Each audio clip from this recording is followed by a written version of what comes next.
Good evening. We are Paradox Media listeners. Welcome to Late Night in the Rockies. I'm your host, TessaTNT, and we are live tonight with Dan Shaw, the Vortex Detective.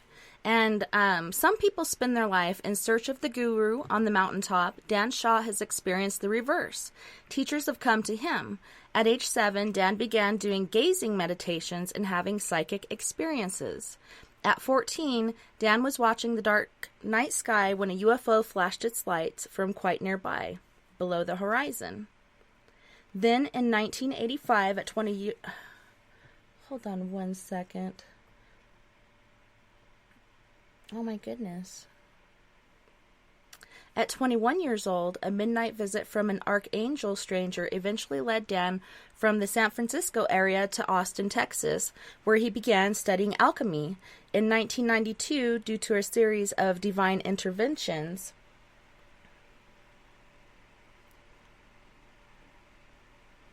Dan Shaw began to specialize in geomancy, a branch of alchemy focusing on the subtle energies of the earth.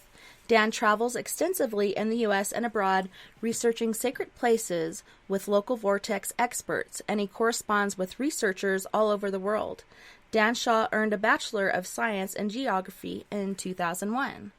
Dan Shaw has authored a number of books on vortecies, including Vortex Field Guide, North America, Letters from the Vortex, and U.S. Vortexes 54 Miles Wide, and Stonehenge Gardening Tips using Earth Energies in your garden. Dan Shaw can access the subtle energies of your land, home, and business and help to adjust the energetic field for greater harmony, health, and success. Dan is an extraordinary tour guide leading groups to exotic locations. Dan Shaw is known for his enthusiastic presentation of complex ideas in ways that are fun and easy to understand for audiences of all ages. His live public presentations encompass a wide array of scientific and paranormal subjects, exhibit a collection of inspiring, beautiful images and visionary maps, and involve audiences in engaging participatory experiences. Hey Dan, welcome to the show. So great to have you on tonight. Thank you so much for having me on your show again. Right, and I'm excited. It's been a while. I know you were busy working up north, showing off some vortexes there, and then traveling the world. What have you been up to? Well, you make it sound so exotic. Well, actually, I spend a bit of time at home in Southern Oregon and doing my research, sometimes by reaching out to people online, people by phone, and kind of talking to vortex experts where they're at. Next month, I'll be going to Alaska to do some presentations up there, vortex events, and meet the people up there who know that area so well, and put the finishing touches on a Alaska Vortex Maps book. So you have another book coming out. That's awesome. I'd like to do a series of books for all the states in the United States. I put together a regional book for France, and I've got one for Shasta, a little bit of information on Yosemite, so starting to come through for each state, hopefully. And I'm sure you've investigated all of these locations, or most of them at least? Well, it'd just be nigh on impossible to visit all these places, but given that my premise is that a vortex is in large part, let's say, perhaps not entirely, but in large part, an electromagnetic anomaly.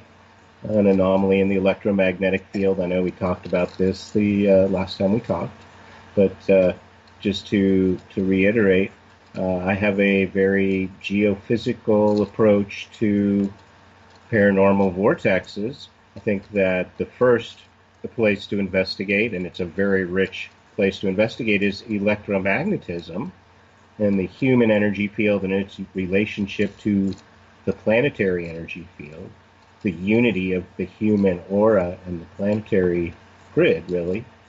and that's a very rich place to start because the Earth's electromagnetic field is highly dynamic, and nowhere is it the same. So, by my reckoning, I have a very broad definition of vortex. Essentially, every place is a vortex. So, it would be impossible for me to begin to visit all of them. Not just the Bermuda Triangle, Sedona, the things in the general collective, the cultural consciousness as vortexes, but every mountaintop, every graveyard, every hospital, every military ship museum, every valley, every nuanced creek, every confluence of rivers, by my reckoning, has an electromagnetic effect on us. So, what first got you interested in vortexes and this field? Long, long story how I ended up studying extraordinary healing tools and techniques, and studying with a channeled ascended master. But you heard some of it in the introduction there, actually. A midnight visit from a mysterious stranger led to a cascading series of events where I ended up in Austin, Texas, studying with a number of teachers of different healing techniques, a channeled ascended master, alchemy, and such. And that led me to be studying geomancy or earth magic, which to my mind is a subset of alchemy, the perfection of our physical body and our consciousness, physical, mental, emotional, spiritual bodies, the perfection of ourselves as the great experiment towards our physical immortality and ascension. So that begins to answer your question, I guess. So you can ask follow-up if I haven't fully answered your question there. How did you get into it? Did we cover that territory? You tell me. As far as the paranormal, my experiences started very early in my life and have just proceeded throughout. I've seen different full-figured apparitions, goblin sort of creatures, alien orbs, which look like glass orbs with liquid fire in them. I've seen on a couple occasions. I've gotten pictures from my backyard because I've been obsessed since an early age with the sky. My mom was killed by a drunk driver when I was 5, almost 6, so I'd look up to the sky a lot and take so many different pictures. And one night the moon was just putting off this electric blue color on the clouds, and so I was taking pictures of that and discovered when tracking back in my pictures a little while later that there were little shuttlecraft in the sky, and they were in formation, so to speak, as far as whichever direction one was pointing, the other was. And they were there for hours, but that was very interesting. And then more paranormal things happening in the house, and then it's somewhat passed on to my kids as far as now they're seeing and experiencing things, and it's pretty interesting. I'm learning more and more every day. Mm-hmm. And yeah, you may hear my cat meowing in the background. I bribed my cat with some water from a can of tuna, but I can't be held responsible for what my cat might do. Right. So I apologize for that. Might have to open a window and get some outside noise. So the orbs, to me, are part of the vortex phenomena. We see those orbs at places, temples, caves, the Montana vortex and House of Mystery, for example. So those orbs are associated in a lot of ways with, I think, Bigfoot as well. And we get so many different light phenomena photos at these places that we get sequence of orb photos that show them rotating and moving around people that manner of thing. Really detailed photos showing that they're not just specks of dust, but they actually three-dimensional orbs that rotate as they move.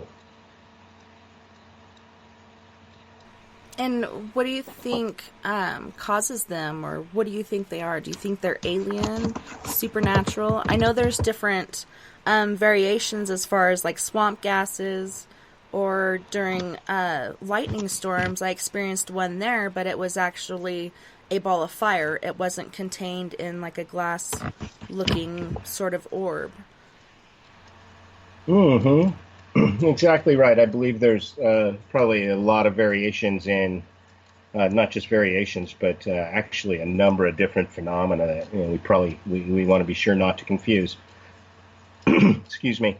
The where we have seismic or earthquake faults, we have two plates of land pressing against each other and sliding either towards each other or different directions. We end up with a lot of pressure and actually in a discontinuity in the electrical circuits underground. So follow me for a moment. This leads to orbs. So where we have these pressures, these seismic, like pressures of continental plates, massive pressures, and these minerals, often quartz crystal in the subsoil, electrical currents, and not just simple currents, but discontinuities in the currents, etc. Where there's when the plates actually slip, it does seem like there can be a massive release of energy that can cause what might be called orbs. Or certain kinds of light phenomena. I think swamp gas is a different thing again, because that's we're talking about methane there. But there's, I think, these phenomena, these electromagnetic phenomena that we see.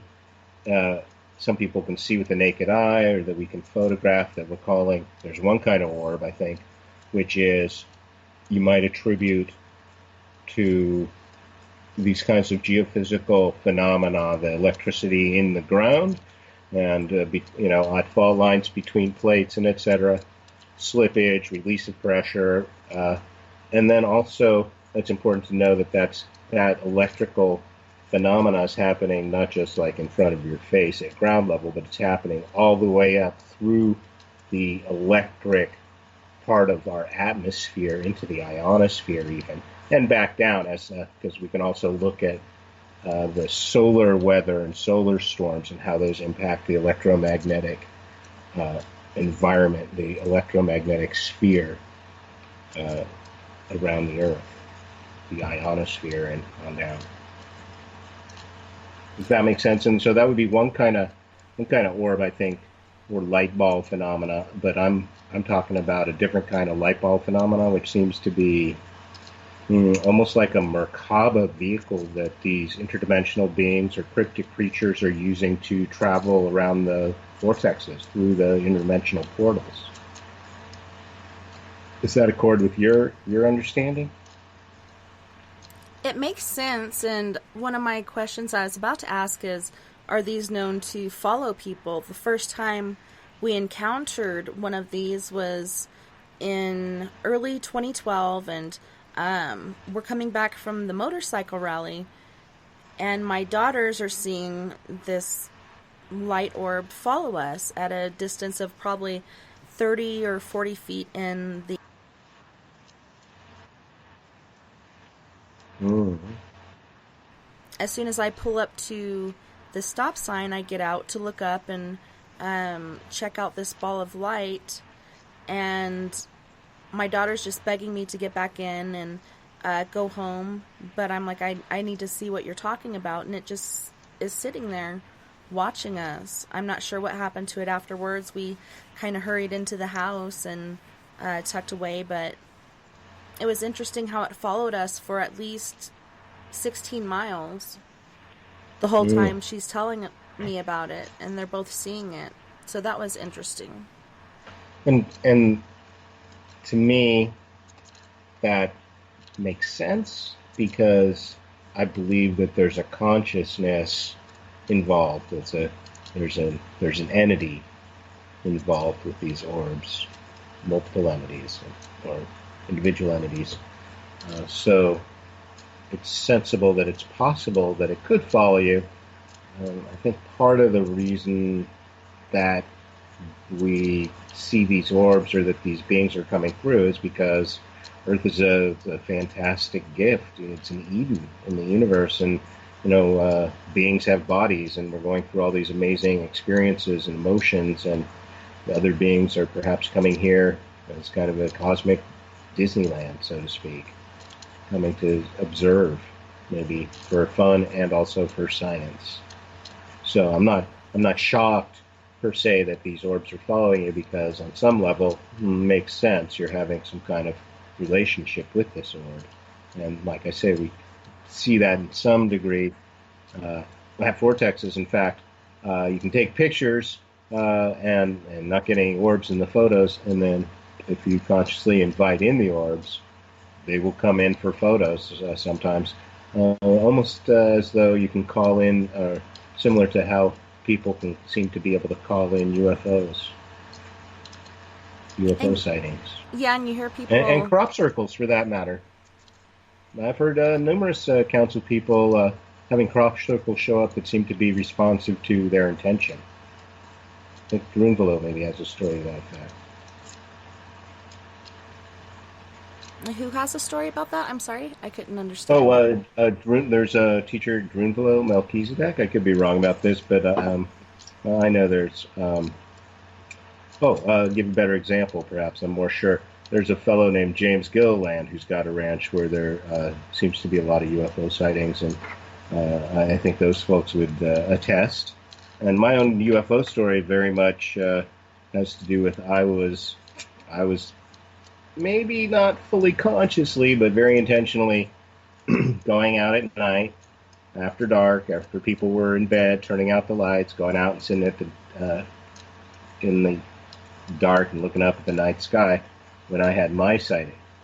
So again, I would think that these beings perhaps have more evolved psychic abilities than we do, and so maybe more consciously connecting to us on these what we think of as subconscious levels, if that makes sense. Yeah, and I've had people on who have had different communicable experiences like that, and they don't even have to say it out loud. They'll just say it in their head, and they'll be following the request. Can you flash this color? Can you flash this many times? It's pretty interesting.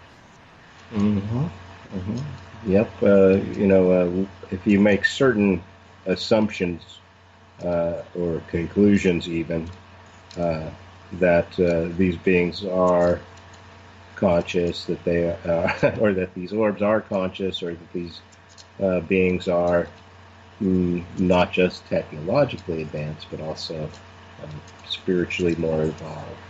And there's, of course, a lot of lore in the ET community about the and on the ground in the archaeological community, or perhaps the pseudo-archaeology community, about the elongated skulls and extended massive brain capacity of these beings, at least some races of aliens.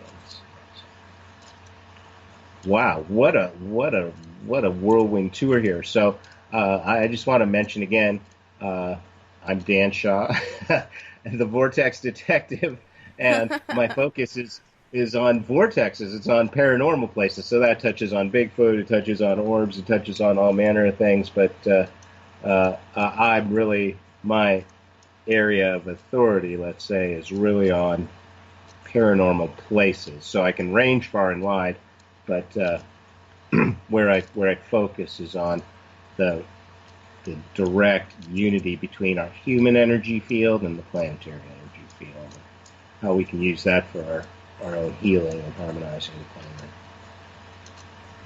So you had started off using gazing meditations. What exactly are those, and how could our listeners learn how to do such a thing?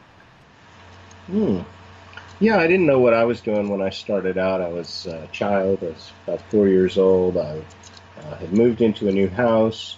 I had a light fixture above my bed that was just a simple spherical light fixture hanging from the ceiling. And it had a dimmer switch on it. So somehow I had the inner knowing. I turned down the dimmer switch as far as it would go, and that left just that dim sphere was the only thing visible in the room. It didn't really illuminate the room at all. It was that dim. And I just lay under it, I lay in bed, gazed up at this dim sphere of light. Speaking of orbs, right? And that uh, was enough, really, and to shift my consciousness. I didn't know it at the time, but now I understand better what was going on. In that there's a scientific name for it. That as you gaze at a field of light that's essentially a uniform or undifferentiated field of light, you essentially get snow blindness. There's that, as I gazed at that dim light, it would seem to disappear. And that's called the Gansfeld effect. It's a well-known, documented effect. And as you do, you gaze into the distance, into a mirror, a pool of water.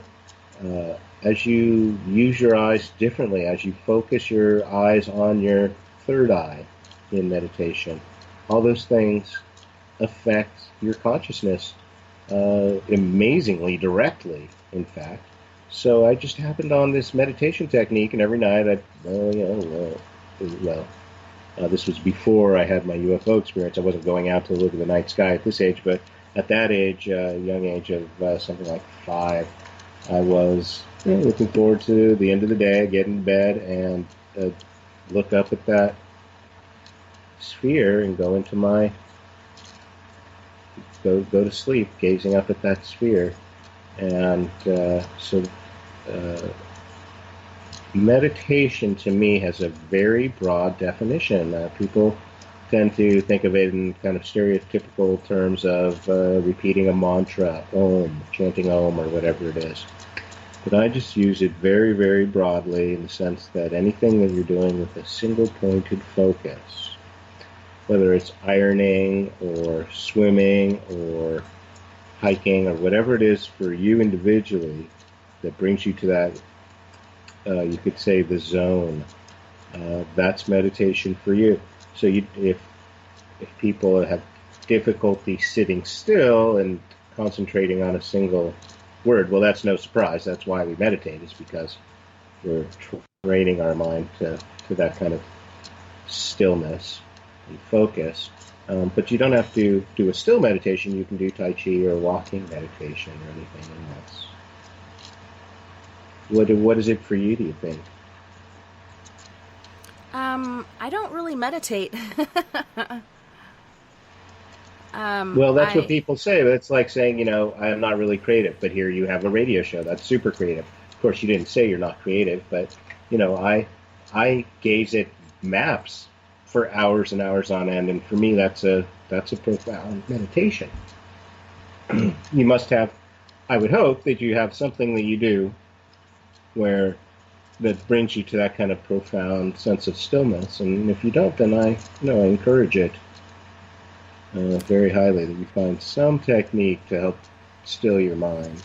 Yeah, I might unintentionally do it. Sometimes I'll just zone out and there'll be nothing, just stillness, and it might take somebody a couple times to snap me out of that, or I won't hear what they're saying, when generally I can multitask and hear many different things at once. But during those times, I think, that's kind of where you step away from everything, even your consciousness, and have a sense of peace or quiet. But I haven't intentionally done it. With our team, Four Corners Paranormal Investigations, we did some exercises as far as grounding and shielding and chakra work, Mm-hmm. and that Mm-hmm. actually helped us quite a bit. Right before we had that meeting, we had met with this lady about some negative paranormal experience she was having at the time, and it drained us all so much. And going through these exercises that Linda, our teammate, was doing with us really rejuvenated me. And it's funny because during that meeting early in the day, it caused a pain in between my shoulder blades. And as I was Mm. waiting for everybody to get there to the meeting, I'm laying on the bench and trying to work this knot or whatever it is out of my back. And as we did the exercises, that was relieved too. So that was very interesting. I do need to take more time to do things like that, but it's kind of hard sometimes. Mm-hmm. You can do it anywhere if you have a practice of just focusing on your breath. You can count a certain number of inhale and then a certain number of exhale, and you can play with longer and shorter inhales and exhales, equal inhales and exhales, different inhale and exhale length. That can be very engrossing, focusing on your breath. That's a great meditation. And then as your mind wanders away to things happening around you, just keep coming back to your breath. The other thing you can do in a busy environment or somewhere outside of the cave, right, is you can do a meditation of just listening to the sounds. And it's very important to take that time and get a lot of the things off of you that do happen to us in life. So I recommend it, although I don't intentionally do it. I just kind of zone out at times. And so that kind of works for me for now. But I have tried exercises that did work too. And it doesn't take up a lot of time. They're really quick and easy things. And whatever works best for you, try that.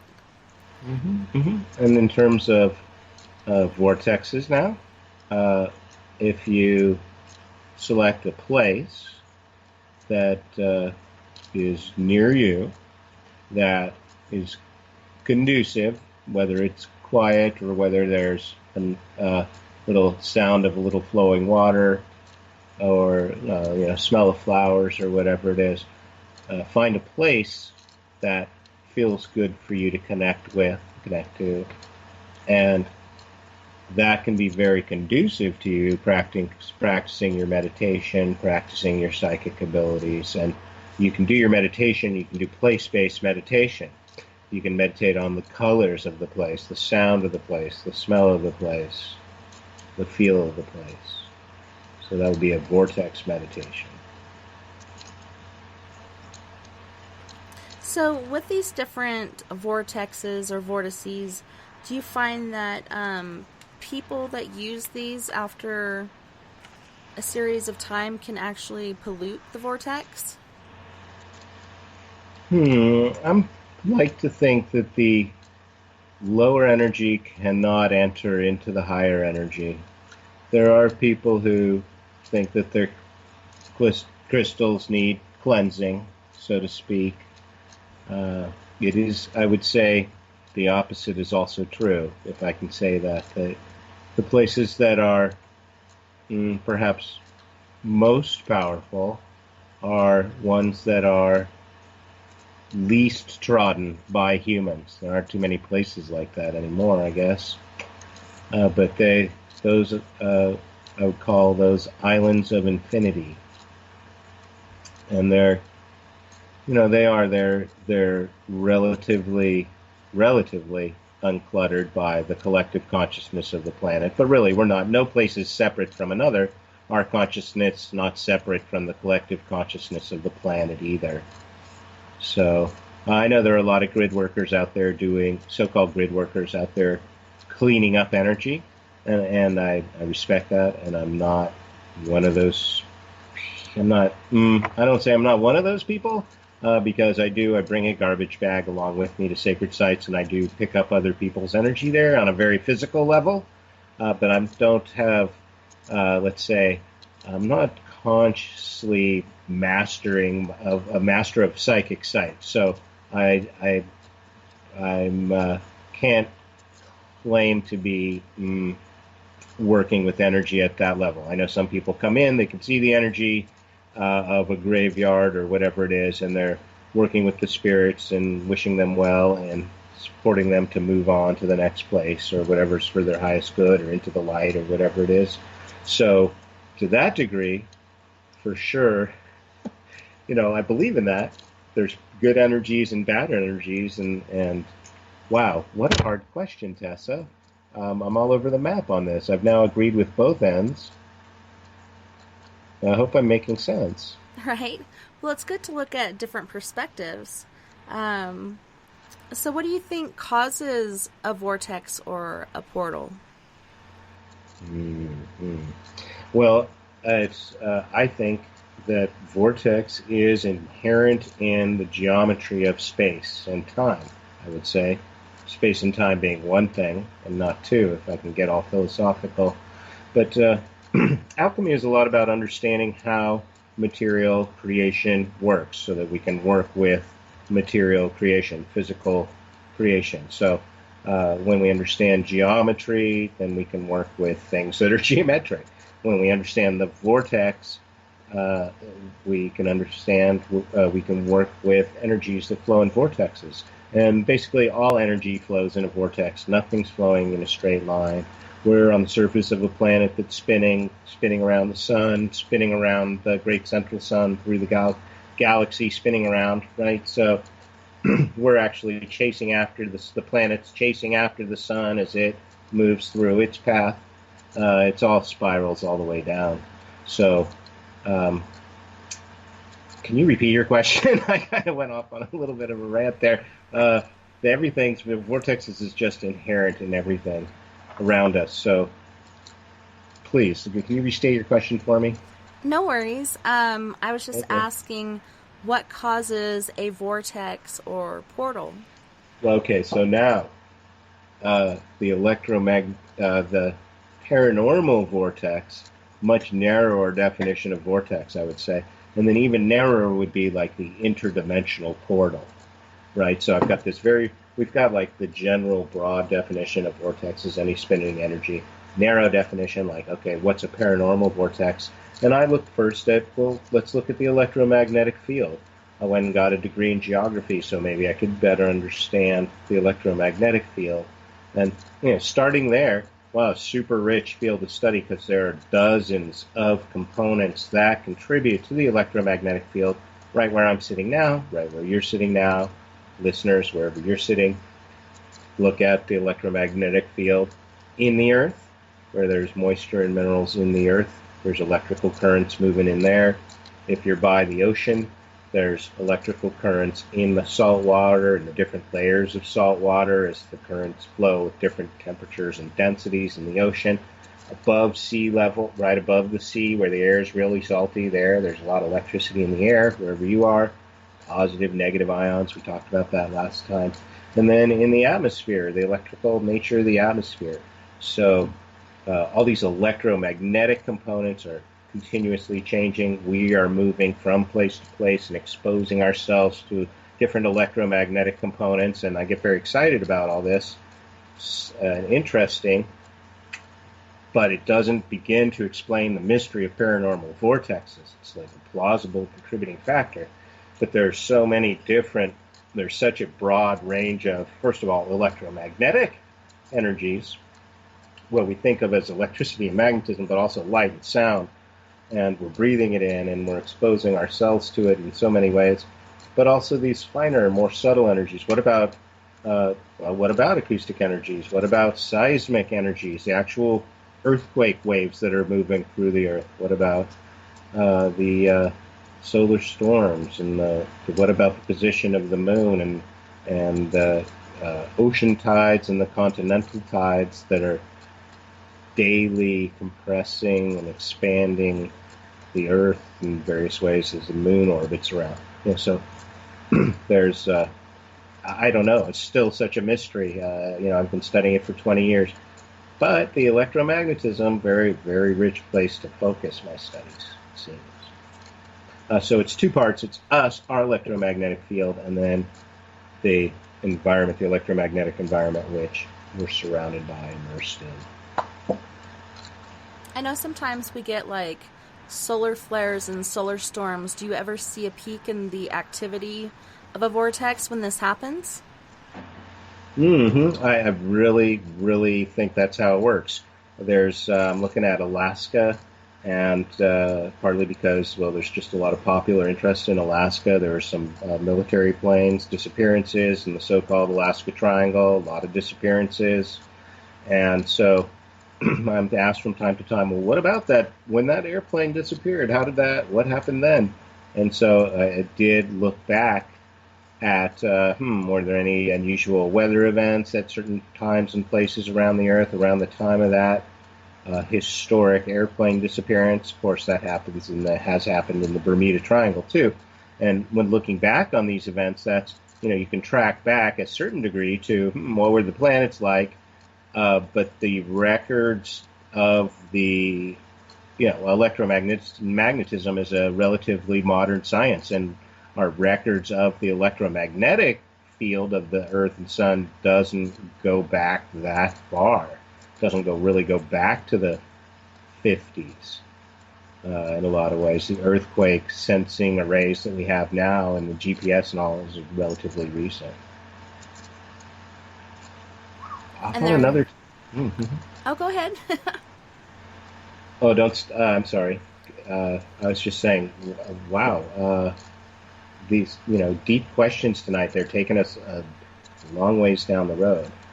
So, yeah, I believe that these solar events, lunar cycles, and certainly the quarter days and cross quarter days on our calendar, the solstices and equinoxes and such, at those points, and there's pretty wide consensus among grid workers, dowsers, subtle energy workers that at these times that these energies or energy lines or vortexes either collapse or expand, depends on the individual researcher, but that there's some profound effect at that time.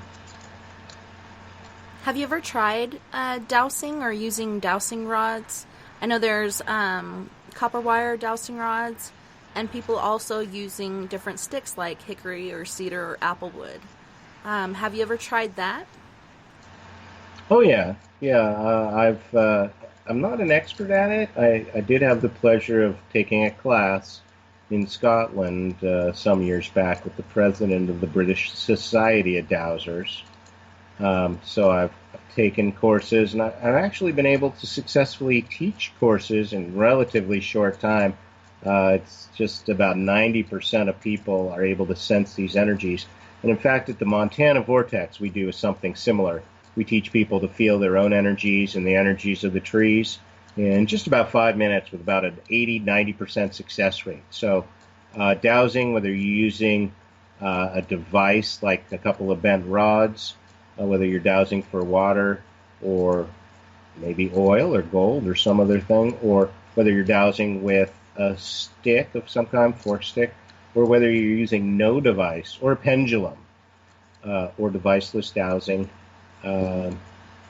it's pretty easy to learn, pretty easy for people to learn. To some degree, I can feel these energies in my body. So I'm not that practiced with dowsing with a device. But with a device, you can get incredibly specific results with a device. You can get how the depth of your water vein, the amount of flow.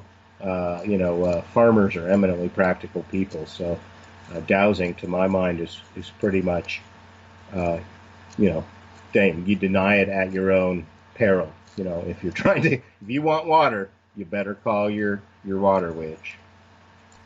Yeah, my granny, when we were little, she had showed us as kids how to use an applewood stick to douse for water, and it was pretty interesting. And then I didn't really use it again until I went to Vegas and went on a paranormal tour, and they handed out dowsing rods, which you could purchase for $5 each. And it was really interesting, like you're saying, the amount of energy you feel around you and coming from you. And at a point, I felt like I was trying to support these rods, even though they're really light. They felt really heavy for a moment. And we were getting a lot of yes and no answers as we were doing paranormal dowsing. and it's pretty interesting. It was one of the very first tools that I purchased to use. Like generally, I'll just use my gut instinct or whatnot, but using dowsing rods is really easy as far as communicating with the other side for them to be able to. I don't know if they tap into your energy or they're just able to move the conductive material of the copper rods. It's pretty intriguing. Yeah, a lot of questions remaining to be answered about dowsing, obviously, especially since people are able to dowse for objects that aren't present, and for emotional issues, and for spiritual questions. And in that context, we should also mention muscle testing, which is actually, I'm going to call that a kind of dowsing.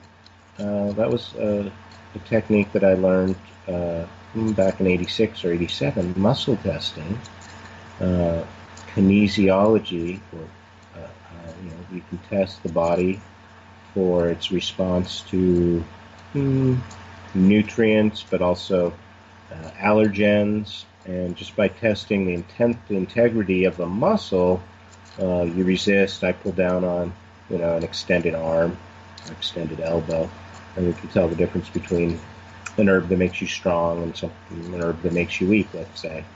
And so to me, that's very much a kind of dowsing, and I think all the same similar rules apply across dowsing, muscle testing, and such. Would you agree?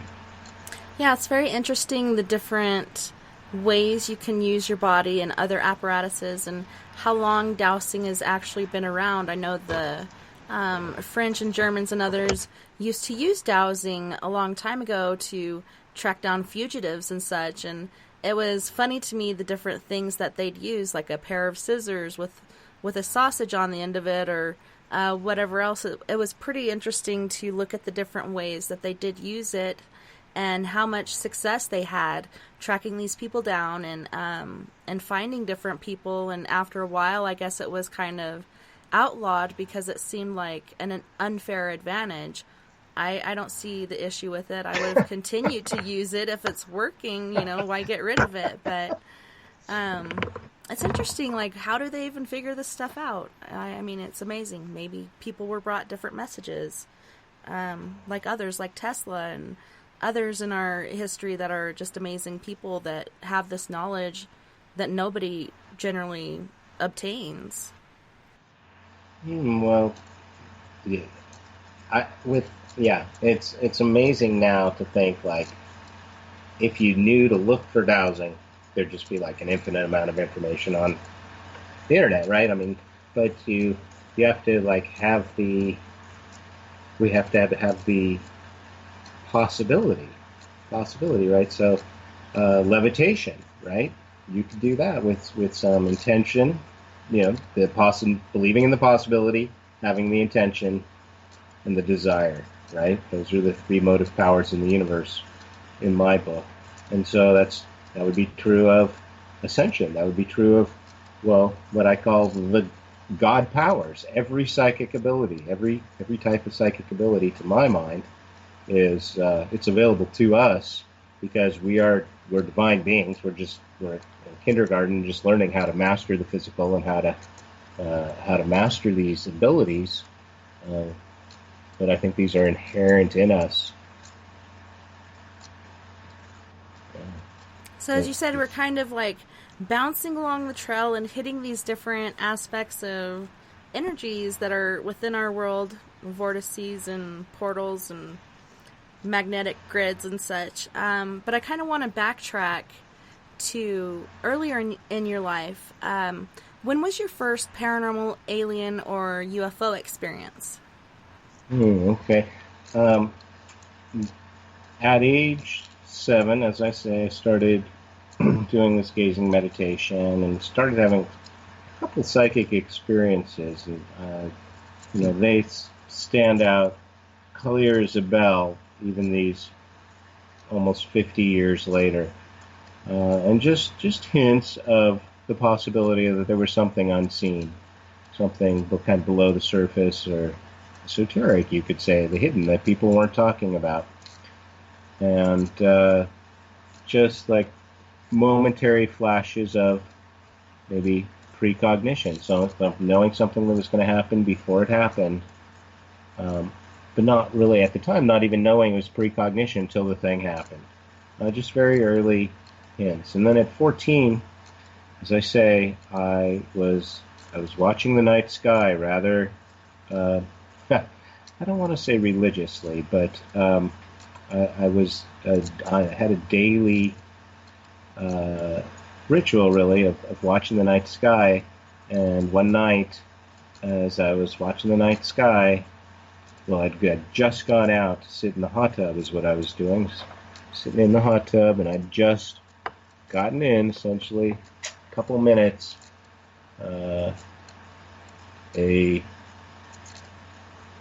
It's a little hard to describe, really. This was not a saucer-shaped ship.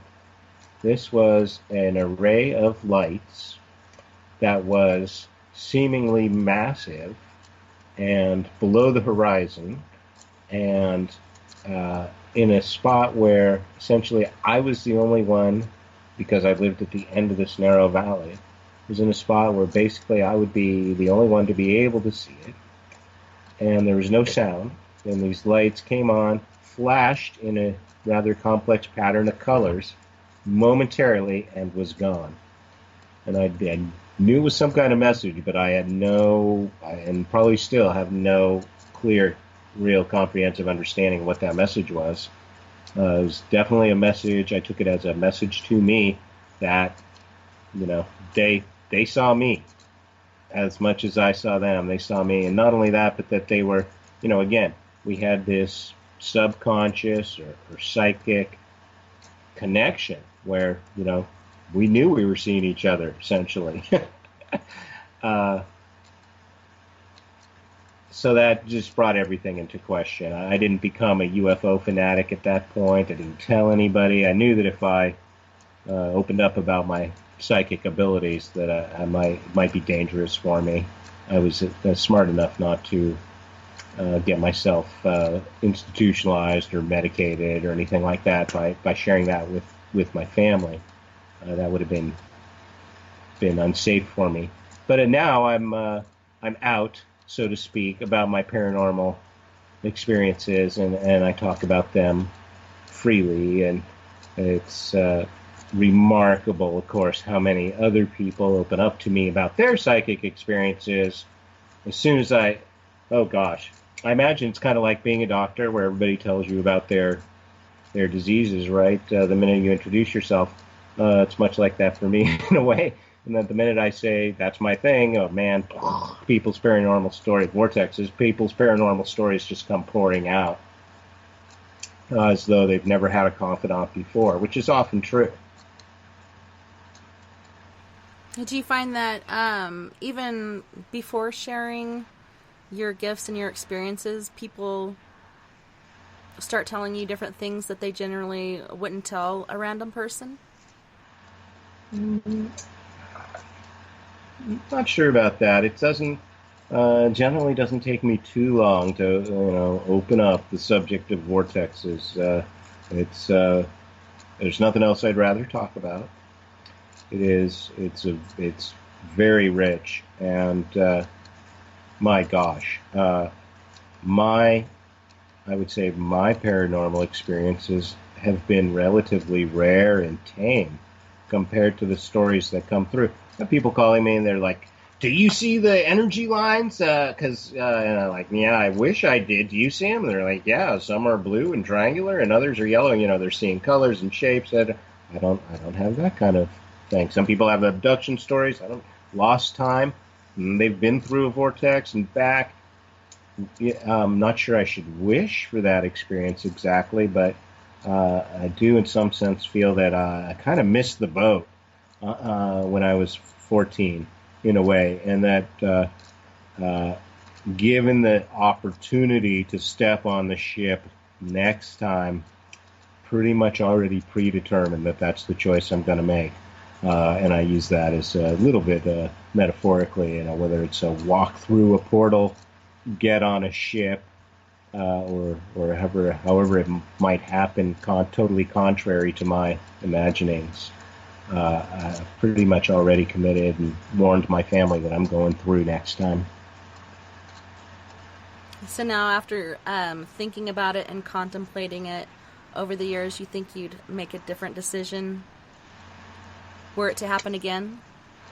Oh well, it wasn't like the door opened up and they invited me in, and I'm like, hey, I'm not ready. But no, I'm sure I wasn't ready at the time. But I'm I'm not sure if I'm ready now. But I've given the possibility. I mean, I consider it a very real possibility. I've had many people tell me about their credible, in my opinion, credible people tell me about their experiences and being taken into Mount Shasta, or for however it is for people, taken aboard the ship, this that. Yeah, if I am elected, I will serve. Nice. Well, as far as UFOs, was that your only UFO experience, or have you had others? It was my only UFO experience, conscious, that I'm aware of. Yeah. Um, and that would take maybe an hour show just to unwrap that one sentence, Tessa. Isn't it? Because in my experience, so many people have a momentary or brief glimpse of some kind of visionary experience or multi-dimensional experience, however you want to phrase it. And then we can spend years, decades even, maybe even lifetimes trying to integrate that brief experience, first integrate it, and then often uh, um, communicate it, somehow distill it in a way that's communicable to people. I'm sure I wouldn't have been that useful. I wouldn't have been ready to talk about my UFO experience in the way that I understand it now. It really is. There's a lot of layers of meaning to it, as I remember it. When you did have this experience, I know a lot of times things happen with telecommunication. Were you receiving or hearing or feeling anything from this UFO?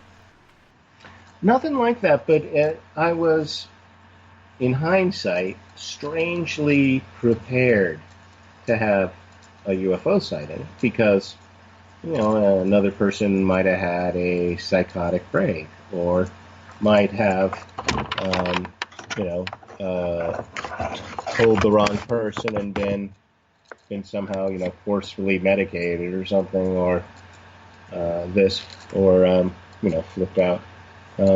I like it. You kind of took it in stride. It was it was like those first few psychic experiences, kind of like, oh, let's wait and see and see what this means and see, but I didn't go off the deep end about UFOs at that point, but it did definitely undermine my faith in authority because my authority figures were telling me like that stuff's not real, and I knew it was. So that all of a sudden, what else aren't they telling me, or what else are they right about? So that just opened up kind of a whole world of paranormal. And again, much like maybe a crop circle might for somebody, it's like, very non-threatening, but still, certain, maybe click some certain triggers, circuits in the brain or heart or energy field. Yeah, that can be very frustrating. But on that note, we have to go to our first break. You guys don't go anywhere. We'll be right back right after this.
Hey guys, welcome back and thanks so much for listening to us tonight. Tonight we have Dan Shaw, the Vortex Detective. Welcome back, Dan. So great to have you tonight. Thanks so much. I'm glad to be here, and I'm get all excited to talk about vortexes, and we couldn't even stop during the break. Right? I know. There's just so much to cover, and I was saying it's kind of like a vortex of questions, but you do have a few sites that, as listeners are listening to us, they can visit and check out some of your works that you've done as far as star charts and such. I wouldn't say star charts exactly, although that's not too far off. But at vortexmaps.com, people can see hundreds, I think it's fair to say, maybe not hundreds, close to hundreds of visionary maps of all kinds. That's a broader category, the way I use it, than vortex maps. There are many kinds of visionary maps. They're kind of maps of the dire cataclysmic future. I don't like those so much. I don't talk about those too much. But there's those kinds of prophetic maps. There's maps of where the landscape looks like faces or animals, or something like eagle and snake and Sedona, or whatever it might be. Those, I have a name for those. Those may be zoomorphic or anthropomorphic maps. Those are a kind of visionary map. And then I'm particularly interested in maps that have this geometric quality to them, because the geometry, to my mind, it's irrefutable. When you look at the Earth star globe, which is this world map that shows the planetary grid, the geometry of the dodecahedron in the Earth and the icosahedron in the Earth, and the two of those combined, and you look at how it corresponds with the deep sea trenches and the shapes of continents and this and that, the Becker-Hagen's Earth star globe, or the Earth grid model itself, it's just, to me, it's so powerful. Also, the geometry is a kind of a mandala for a gazing meditation, you could say. So the geometric maps, those are my favorite, and you'll see mostly in many geometric maps, or in other words, maps of the natural geometry of the Earth, also the geometry between ancient monuments. When you see stars, you said star charts, when you see triangles, equilateral triangles, regular triangles of various kinds, 3, 4, 5 triangles, for example, equilateral triangles, etc., what happens is that you get repeating patterns, hopefully, if you're not just making up a pattern and imposing it on the landscape. If it's not just an artifice of your imagination, if it's really there, if you see these geometries, then you'll probably see these, what I call confirmatory geometries. So if people see, I see this triangle between these mountains, I'm going to go, those are everywhere.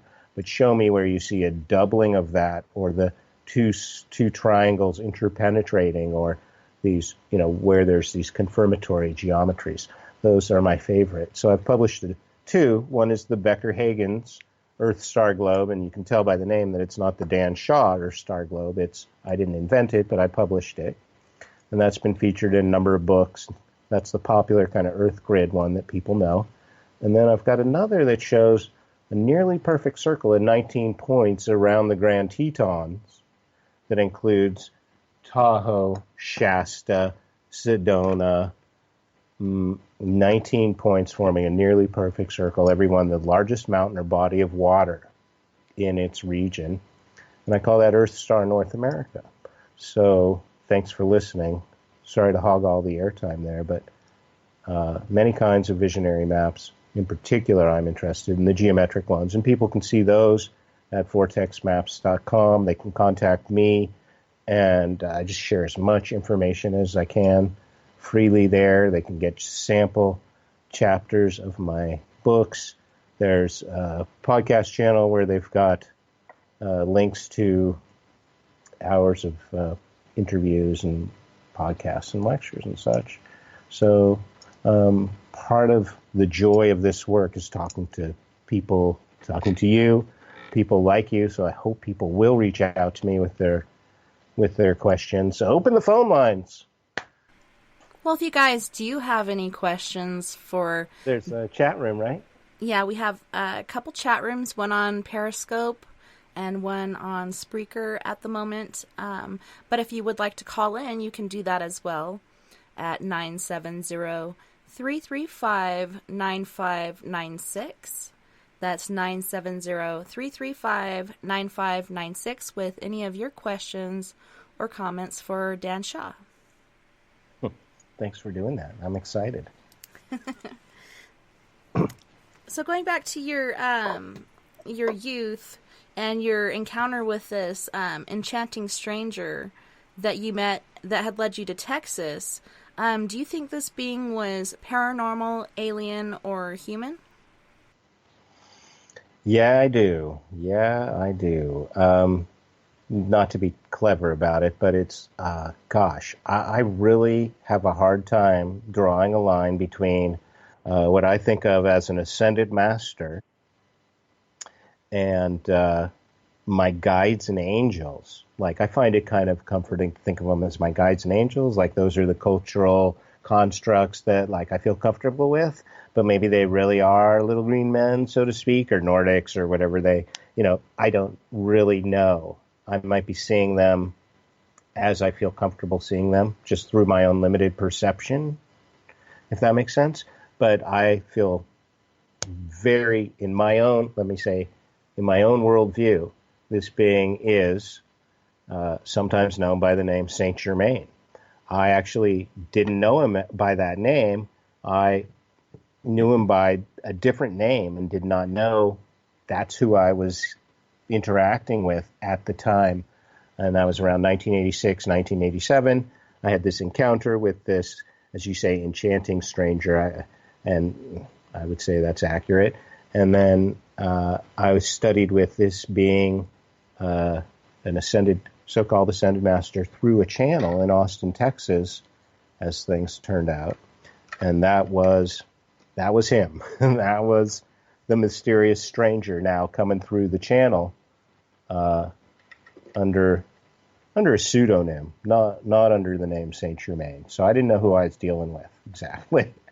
It was still a mysterious stranger at the time. But afterwards, though, let me say, the man likes puzzles, if I can say that, because afterwards the pieces did come together. And to me, it's a longer story, maybe for a different night, but it's just became eminently clear that the being who's the legendary being known as the Ascended Master Saint Germain, I think I spent some time with that guy through channel, and also perhaps once or more than once in the flesh.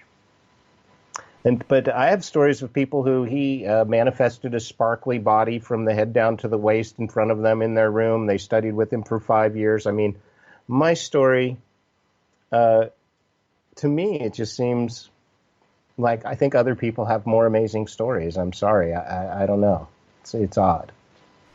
Well, I love hearing all the different stories because of the different perspectives and experiences. So I definitely love to hear about that. And we do have a little less than 2 hours before our show is over. So feel free to go ahead and kind of paint a picture for us as far as the other run-ins you had with this being, if you don't mind. Well, I'm nothing else I'd rather do than share my experience about ascension, geomancy, earth magic. For me, it's a subset of alchemy, as I said, and with the great work, the perfecting ourselves towards the ascension. I had a couple of years in Austin, Texas, where I was studying with a channel ascended master who called himself Father Andre, because, and he was clear about this, he said that he did not want his name, essentially his real name, his notoriety, to interfere with his message. When he was asked why he wasn't using his real name. At the time, I didn't know what his real name was, right?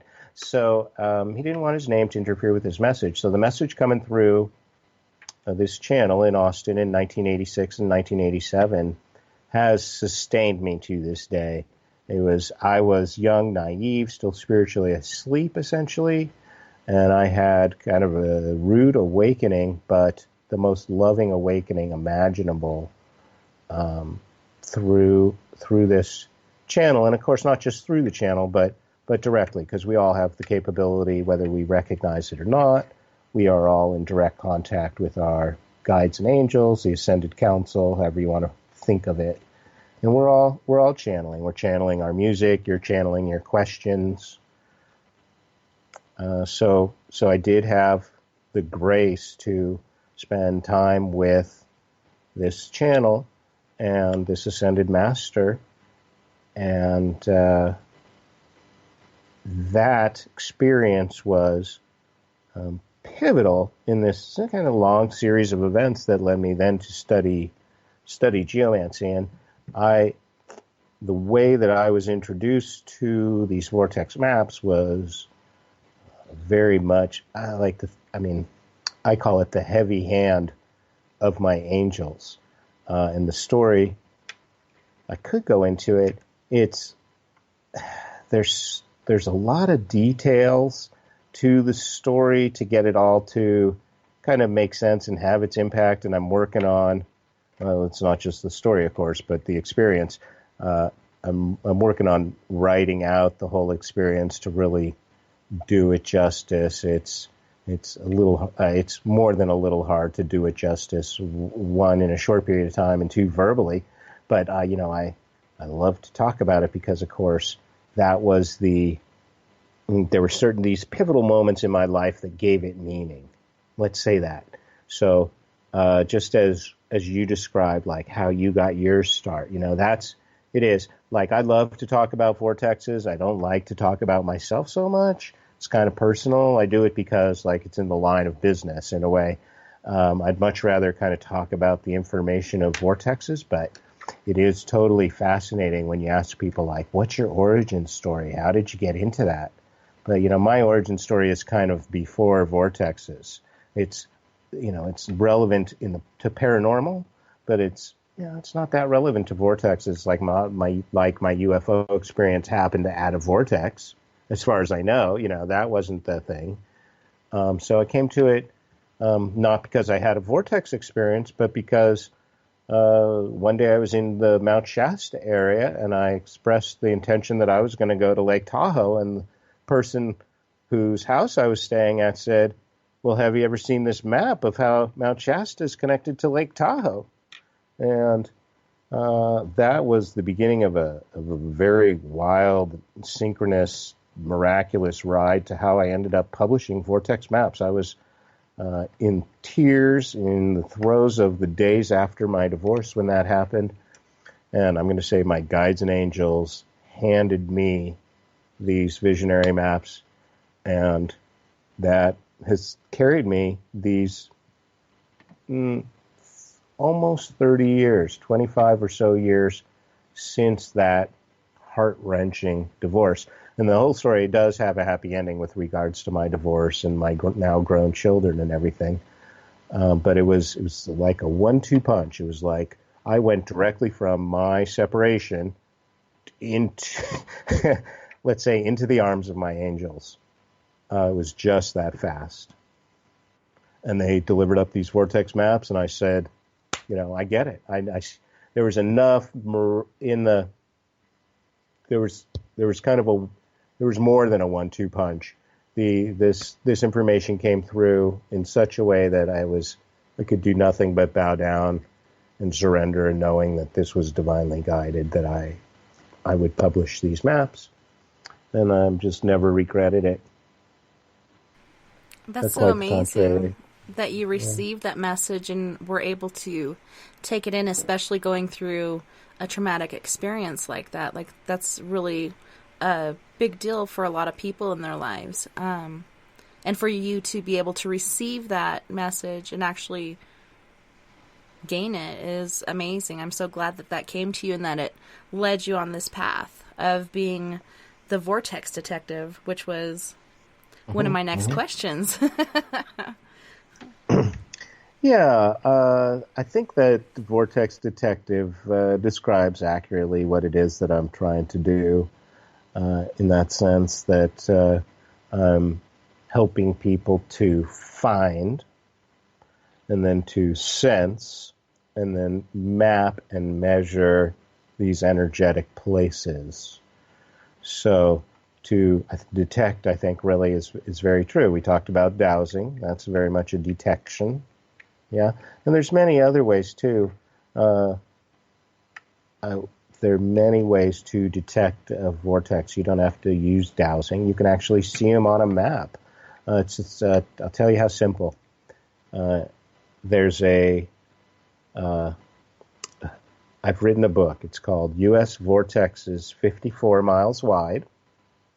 And now you're hearing me say this, not you, Tessa, but your listeners. You listeners hearing me say this, I want to send you a free copy of my book, U.S. Vortexes 54 Miles Wide. So if you will email me at ask@danshaw.com, I'll happily send you a free ebook to download. U.S. Vortexes 54 Miles Wide. And that'll show you that there are these vortexes around the world, and also explain why. And I'm not going to do that tonight, so there's your incentive. Around the world, there are vortexes 54 miles wide. They appear on the ground as circles 54 miles in diameter. Yeah? So you can see them on a map because the roads tend to follow the contours of the mountains and the rivers, etc. So one way you can see these is just the contours, mountains, rivers, and roads. You can see them also on a air chart, an aeronautical chart, such as pilots use, issued by the Federal Aviation Administration, will show magnetic disturbances.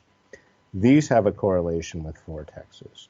You can see them in the way that plants grow. Plants will grow strangely, and animals will behave strangely. So by observing the plants and animals, and just by knowing that these are things that are generated in large part, perhaps, by the electromagnetic field, and knowing the components of the electromagnetic field, as we talked about briefly earlier, or in mineral deposits underground and such, the shape of the landscape, the topography, the elevation, mountains and valleys, this kinds of thing, caves.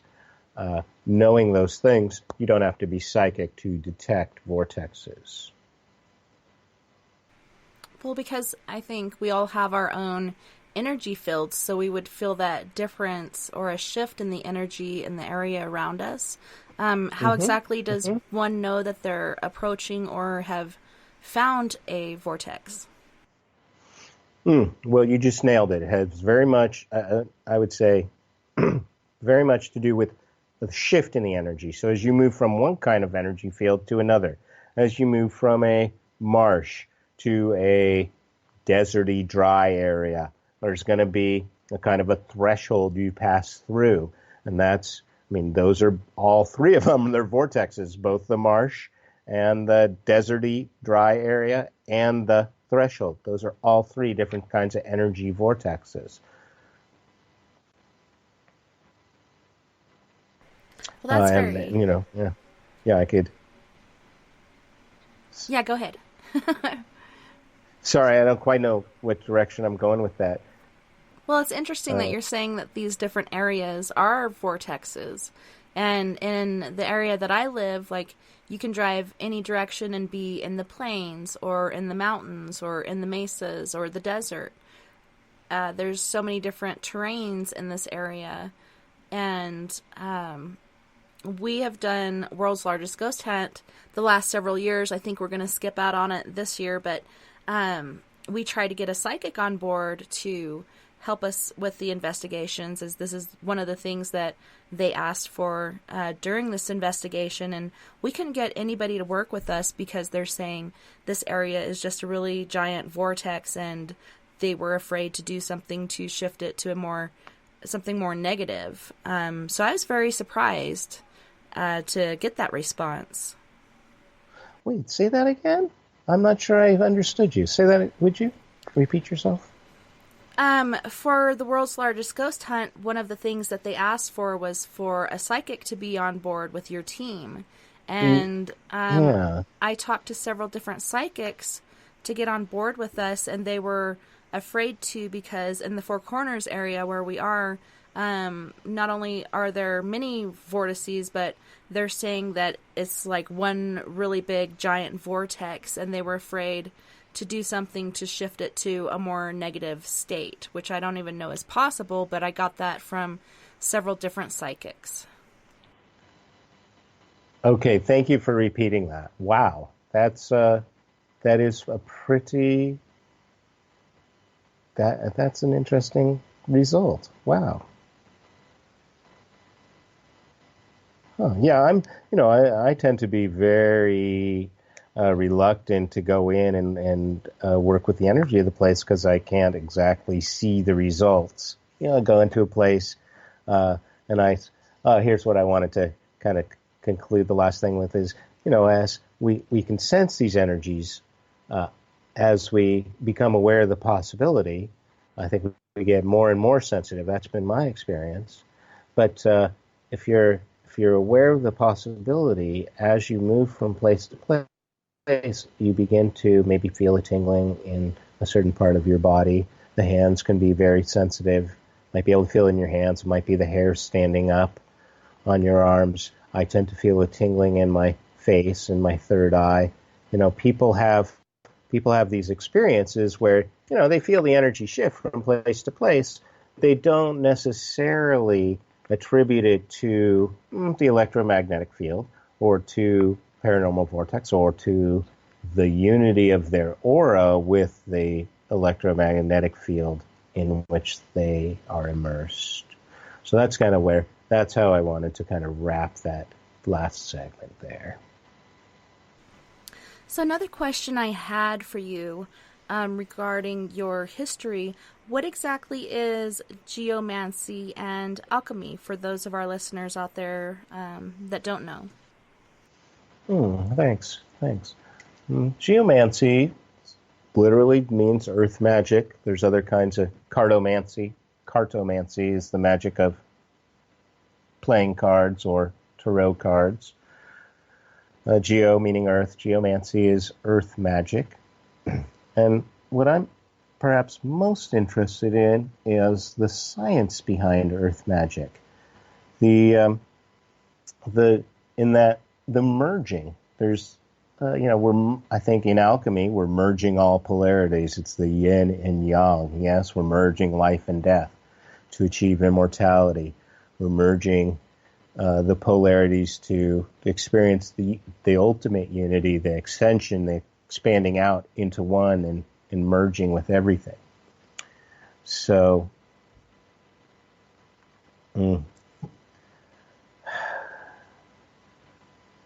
what I want to say is all the principles of geomancy apply to alchemy. All the principles of alchemy apply to geomancy. So there's this yin-yang principle that happens in alchemy, or I should say that happens in the universe, and that we hold this principle in alchemy of this unity of dualities, let's say. And then that also applies in geomancy. So geomancy, we'll call it earth magic. It's actually a practical alchemy of working with the earth energies and the energies of your body towards your spiritual and physical perfection.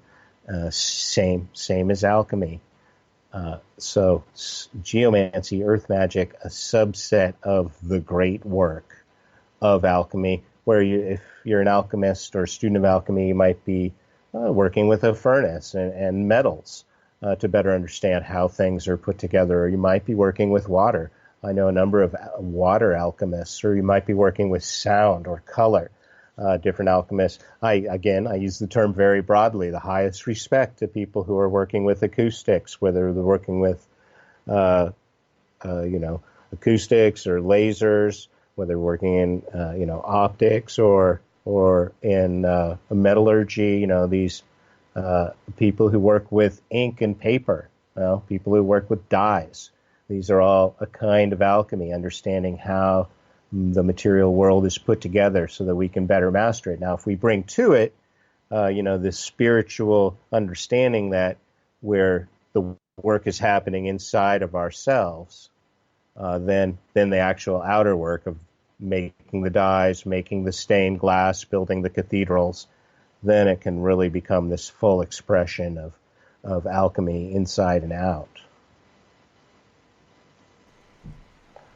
It's very interesting, and this is one thing that you can study forever, and it has been around for, it seems like the dawn of time. How long exactly has alchemy and geomancy been prevalent? Well, it's an infinite thing, isn't it? I mean, we're all conscious divine gods. We are gods who I think, we're one unified conscious being who wanted to have more experience, and so fragmented, such that we're each a spark of the divine fire, or the divine sun, you could say, perhaps more poetically, so that the experience is one of, let's say, an outward breath and an inward breath. We have the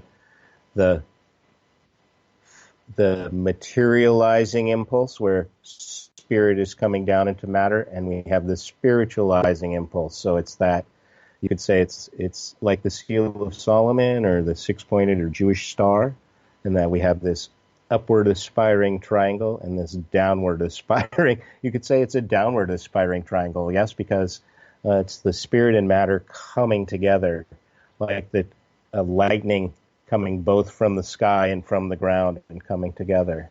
So from the moment that God created the heavens and earth, there was that creating of the duality, and then he created the male and female duality.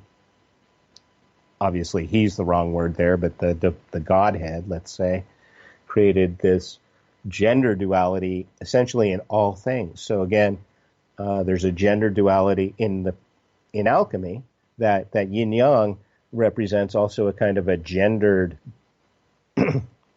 male female kind of a relationship. So, but again, one of unity in duality or multiplicity. So I guess the short answer to the question is forever. Alchemy's just been forever, from the out-breath of the Godhead into all this, the infinite sparks of every piece of conscious creation. And I like what you're saying about the whole duality and yin yang and so on and so forth. And there's even a scripture that often comes to mind, he, them, they, us, as far as their creation. And I think there was a God, but there's also the wife of God, which he never spoke of because, look at how everybody uses his name in vain. He wouldn't want that for his partner, so he just basically left her out of it. But it makes sense as far as there are male, female, and other differentiations of us, and it's interesting to think of how it all started. And I think that's what a lot of us think about in our earlier years, like, how did this all start? Why am I here? What is my purpose? So on and so forth. And the fragmentation portion of it makes me think of how, they're trying to see themselves and their different faults as they could be thinking, they're perfect, but they put their different personalities and such out there, different pieces as far as you and me and everyone else. That way they could kind of look into the mirror of themselves. They could watch us and see what exactly makes them tick, as what makes us tick, and it helps them to find out different perspectives of their personality or their own creation, because everybody wants to know where they came from and how this all started, and what we're meant to be, and will we be able to fulfill that potential. So that's a pretty interesting look out on it. I love different perspectives and different ideals, and I think sharing that with each other helps us all grow a little bit more. That was just perfectly said. Perfectly said.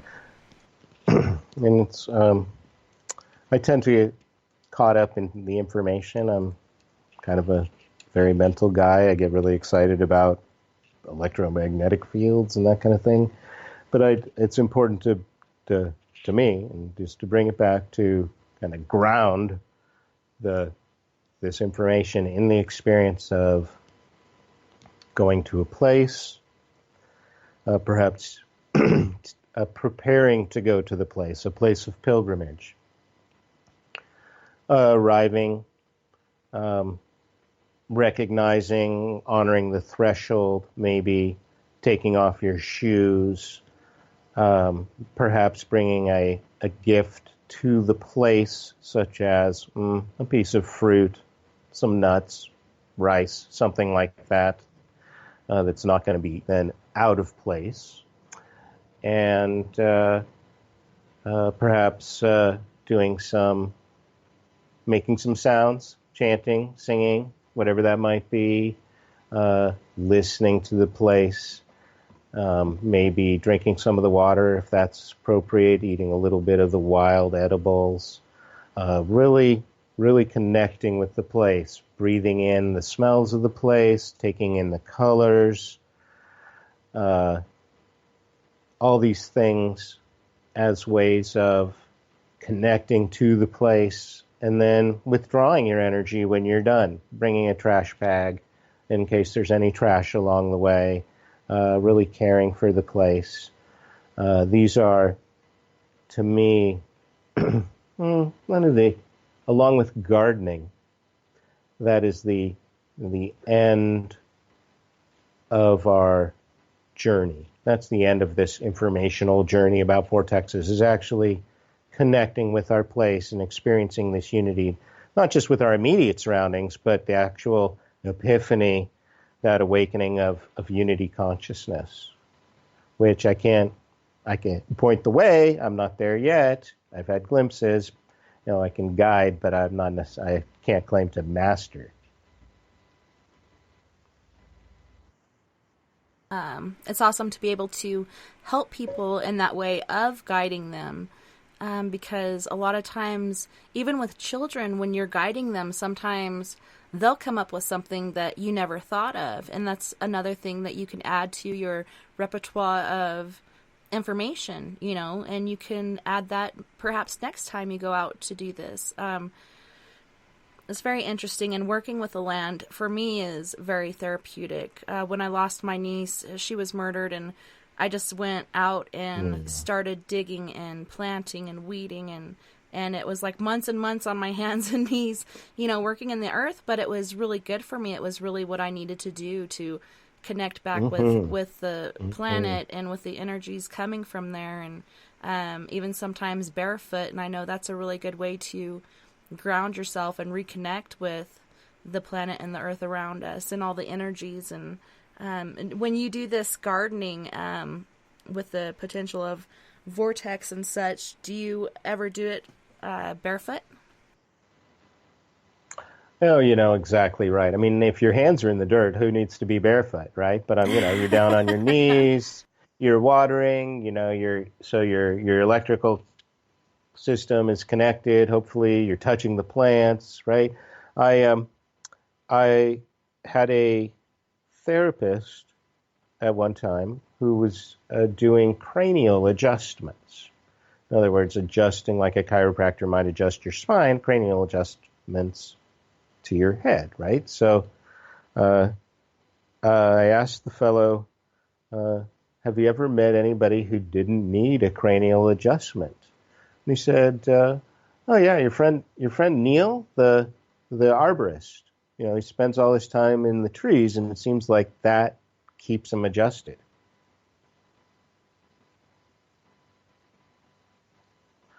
That's awesome. And I'm sorry I got distracted. We do have a listener who has a question. Sharon is asking, so filling a vortex is like getting an attunement or healing from a Reiki master into your hands or body, right?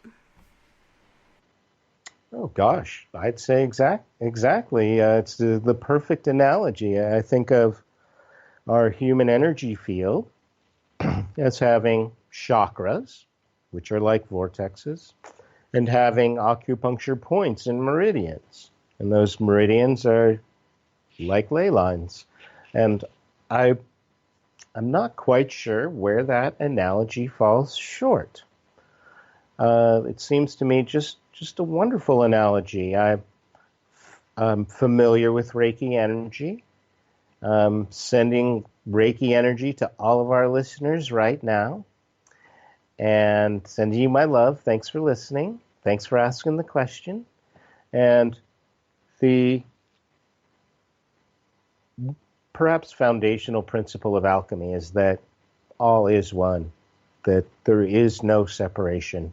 There's no separation between you and me. There's no separation between you and your place. After all, you are breathing the air in and exhaling, and you're rubbing off on your place, and you're excreting, spitting, peeing, body fluids, that kind of thing. You're leaving parts of yourself behind.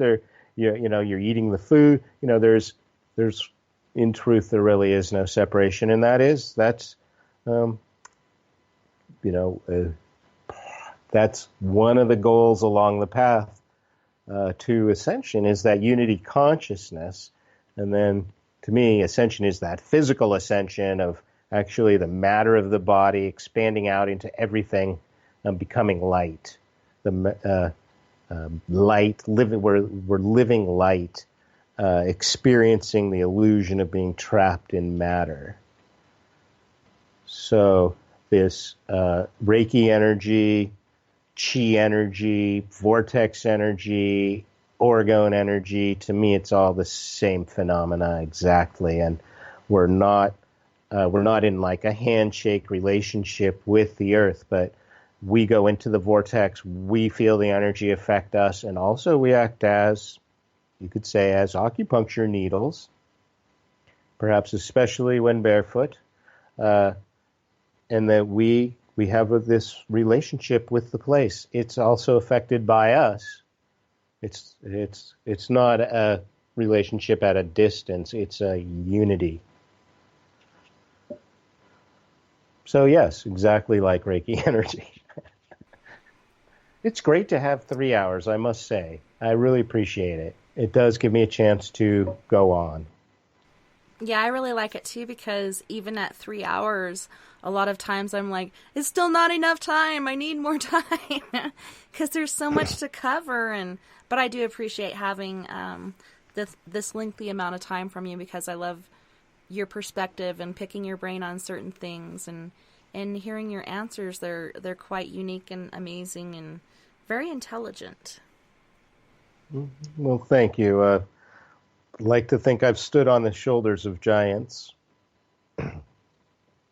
So one of the questions that I had is, how do you tell the difference between a vortex and a portal? Okay. Well, as I said earlier, I have a broad definition of vortex and a narrow definition of vortex.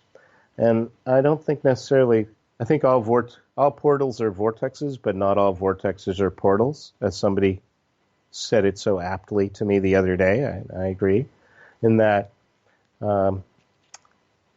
if you can imagine, let's start in just on a flat sheet of paper, like on the surface of the earth, that a vortex is a spinning thing that looks effectively like a circle. Okay, so we're just going to start with the simplest cartoon of a vortex. You're standing here, it's a 54-foot circle, diameter circle, let's say, on the ground. Essentially two-dimensional. If you draw a line on a paper, it's like practically one-dimensional. But okay, so what's that? That's like a cross-section, like if you cut an apple in half. It's a cross-section of more of a spherical form, let's say, probably mostly underground, looking almost like a jawbreaker, like with several different layers, right? So you're standing on the surface, and you're seeing or sensing or dowsing, mapping, let's say a circle, and it's probably spinning. It's probably expanding and contracting. It's probably absorbing energy and re-radiating energy, maybe in cycles of like charging and discharging, right? So maybe it's affected by other vortexes around it. Maybe it doesn't occur singly. Maybe it's in a cluster of vortexes. Well, how are these other vortexes rotating relative to that first one, right? So now you've got, are they like gears in a clock where they're counter-rotating so that the gears intermesh? Or are they possibly both rotating the same way so that where they come together, now you've got this intense kind of shear force happening. If you can imagine driving through a car wash and there's these big brushes and they're kind of both spinning the same way as your car goes through. On either side of the car, you got these big brushes. Well, possibly, just saying possibly, this interdimensional portal phenomena happens only under certain circumstances where there are certain patterns of vortexes that are behaving a certain way. And here I have I'm going out on a hypothesis here, but I'm going to suggest that where you have fields of granite boulders, you have a very, very rich magnetic field there on the surface. Because these boulders, if you think about their history, and to me this is so romantic. If you think about the millions of years of history for these boulders, these granite boulders, likely they've got some quartz crystals in them, and they've been transported some great distance by glaciers. So as they've tumbled and they've been transported, whatever original configuration that these, and especially if there are magnetic minerals in these rocks, there's going to be like an initial configuration, and then as they tumble and they end up in this boulder field, they're going to be in a different and very complex configuration. So looking for vortexes, you might go wandering around a boulder field, but in that case, bring a GPS locator, a friend, unroll a thread as you go, take every precaution. Some people apparently do not come back. Yeah, and that's when it gets creepy. It's like, where did they go? Did they step into another dimension? Which makes me laugh because my 4-year-old came in earlier and her sister had given her a heart with a key attached to it, and she came in and she said, "Mom, I have a key to another dimension." And she was saying how it was one that she had built on her own, and how it's easy to get in but hard to get out, and it just amazes me, some of the things that she says to me. I'm like, do I need to check for pods? What is my 4-year-old talking about? Wow, like some of the things she says just really blows my mind. But one of the questions I was going to ask you is, can a vortex or portal be a free-floating thing, or are they always in a fixed place? And like you were explaining with these glacier shifts, how the different granite and quartz and such can, roll a distance and have a different configuration. So it is possible for these things to move. Does it happen due to landmass and boulders and such moving, or can it move due to other circumstances? I think I've never answered quite that question before. There's a lot of layers to that, so you might have to bring me back around to this a couple times. So here's what I think. I think the electromagnetic field is highly dynamic. That's how I experience it even. We have these, as we say, solar storms. We are moving our own electromagnetic field from place to place. There's localized perturbations, variations that we don't, could hardly even begin to cover in 3 hours. So let's look at this. Let's say there's an ore deposit underground, and you've got, because of this ore deposit, you've actually got more mass, so there's actually more gravity over here underground. Then we walk over here, there's not ore underground, so there's less gravity, right? So now we've got variations in the gravity field. Does this contribute? This is totally beyond electromagnetic. Now we're talking gravity. Here's a gravity map, and it shows that over here, high gravity, over here, not so high. And it looks like any other map where they show colors or they show lines, ISO lines on the map to show gradations. I mean, it looks like any other map. Not only is there a difference in gravity intensity here and there, there's also different slopes of gravity between here and there. Between here and there, there's a very high slope of gravity, let's say. So now, there's a lot of potential contributors to vortexes. So now, are they moving? Well, sure. They're charging and discharging. They're expanding and contracting. They're being influenced by us coming in and out. And are they 100% natural? Or is there some component of our human intention and will and magic? And I'd say, yes, there's definitely a component of human consciousness. So we might contribute to the strength of a vortex, or we might weaken a vortex, or as you say, we might muddy a vortex or clean it up or move it around, even flip it over, even. And again, some people are gifting vortexes or sacred places with crystals or other devices, let's say. And I suggested maybe gifting a place with a piece of fruit or nut or some rice and honey or milk or something like that, right? Because that would not be out of place, I would say. But consider that if you take an energetic object like a quartz crystal, and quartz crystals are piezoelectric. They're so well organized that when you apply pressure, they give off an electrical charge. They're piezoelectric, quartz crystal is. So when you take an energetic object like a quartz crystal into a vortex, you are affecting the energy very definitely. And you may not be aware of how you're affecting the energy in that place necessarily. Maybe you do have psychic sight and you have, maybe you're omniscient. I don't know because I'm not omniscient. But when you bring a crystal into a place, it may not act as you think it's acting. It can act, quartz crystal can act as an interrupter of electrical circuits. And I have experienced where people brought crystals into a vortex, interrupted the energy. And the energy at a vortex can be very turbulent in the first place. And it's kind of working out its own issues in a certain sense. And I wouldn't want to, let's say there's enough muddiness in the collective consciousness and on the planet. I don't want to contribute to that. So it's the same even with my maps. I don't want to put a map out into the collective consciousness that is, let's say, just an artifice. I would like to put out maps that actually reflect the natural geometry of the planet.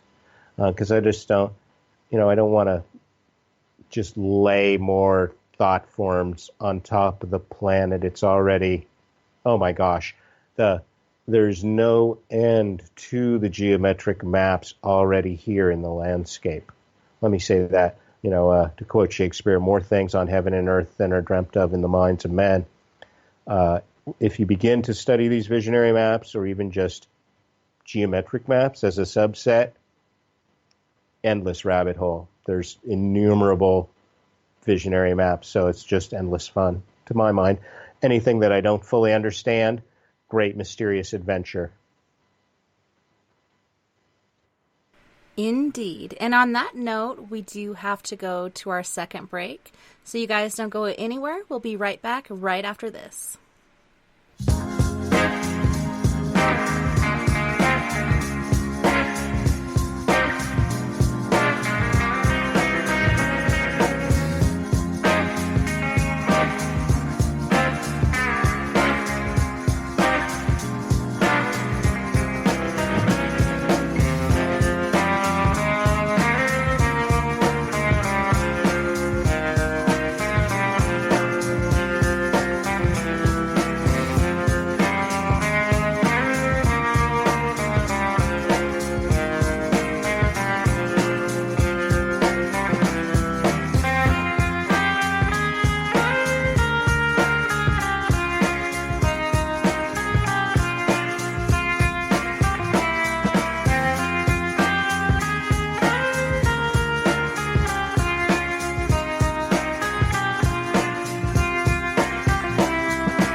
Hey guys, welcome back and thanks so much for listening in tonight. Tonight we have Dan Shaw, the Vortex Detective. Hey Dan, welcome back and thanks so much for joining us tonight.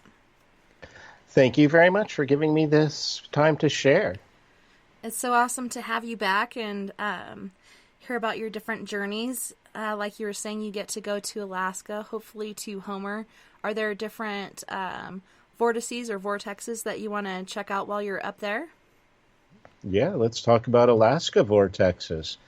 Again, to recap, my primary interest in these energetic places is in how they affect our human energy system. So I'm looking firstly at electromagnetism.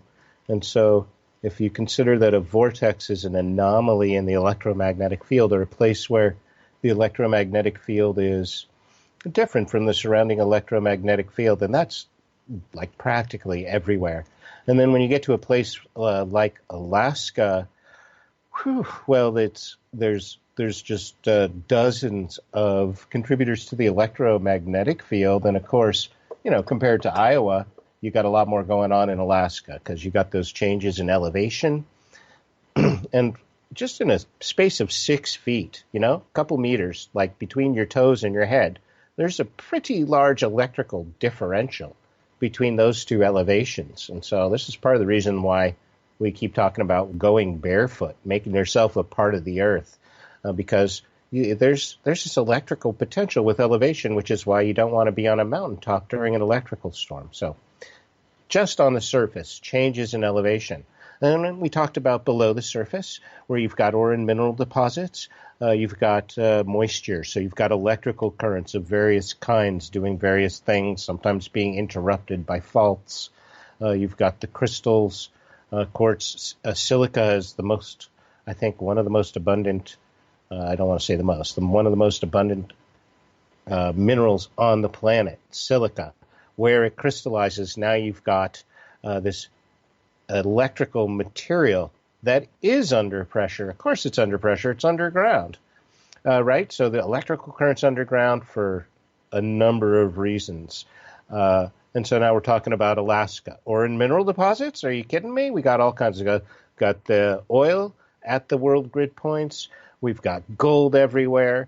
You've got gold in the quartz crystal where it's still in rock form, and then it erodes and washes out. Then you've got placer gold in the rivers, and then the rivers fill in as they meander, and they fill in, create oxbows and this and that. The river fills in, changes course over time. Then you've got gold underground, maybe placer gold underground. Maybe you're living above an old riverbed, wherever you are. Rivers meander. People build close to the rivers. What's underneath where you're living now? Is it maybe some old riverbed? So, again, here we are in Alaska. Now we've got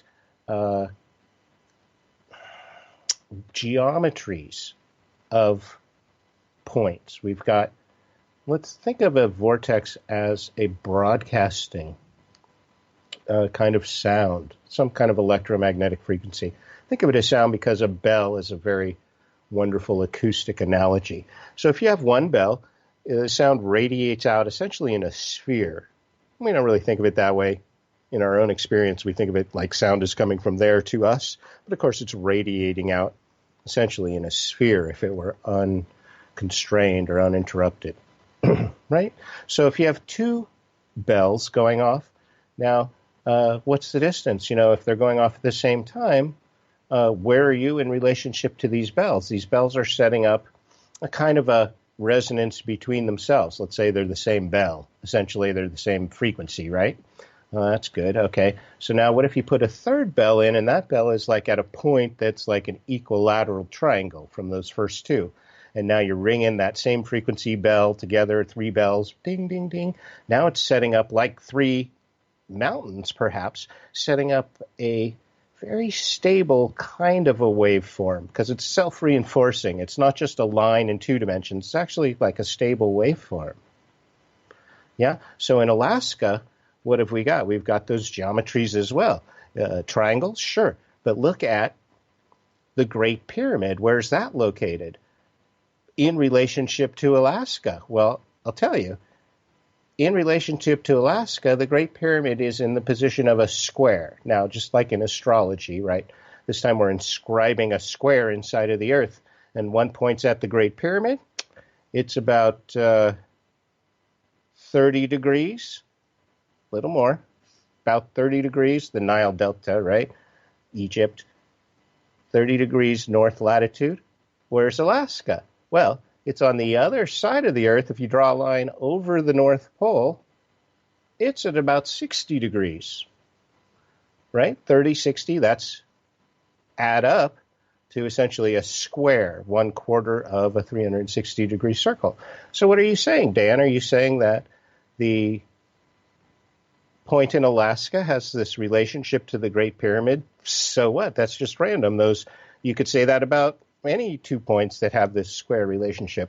Well, that's true, he argued with himself, rhetorically.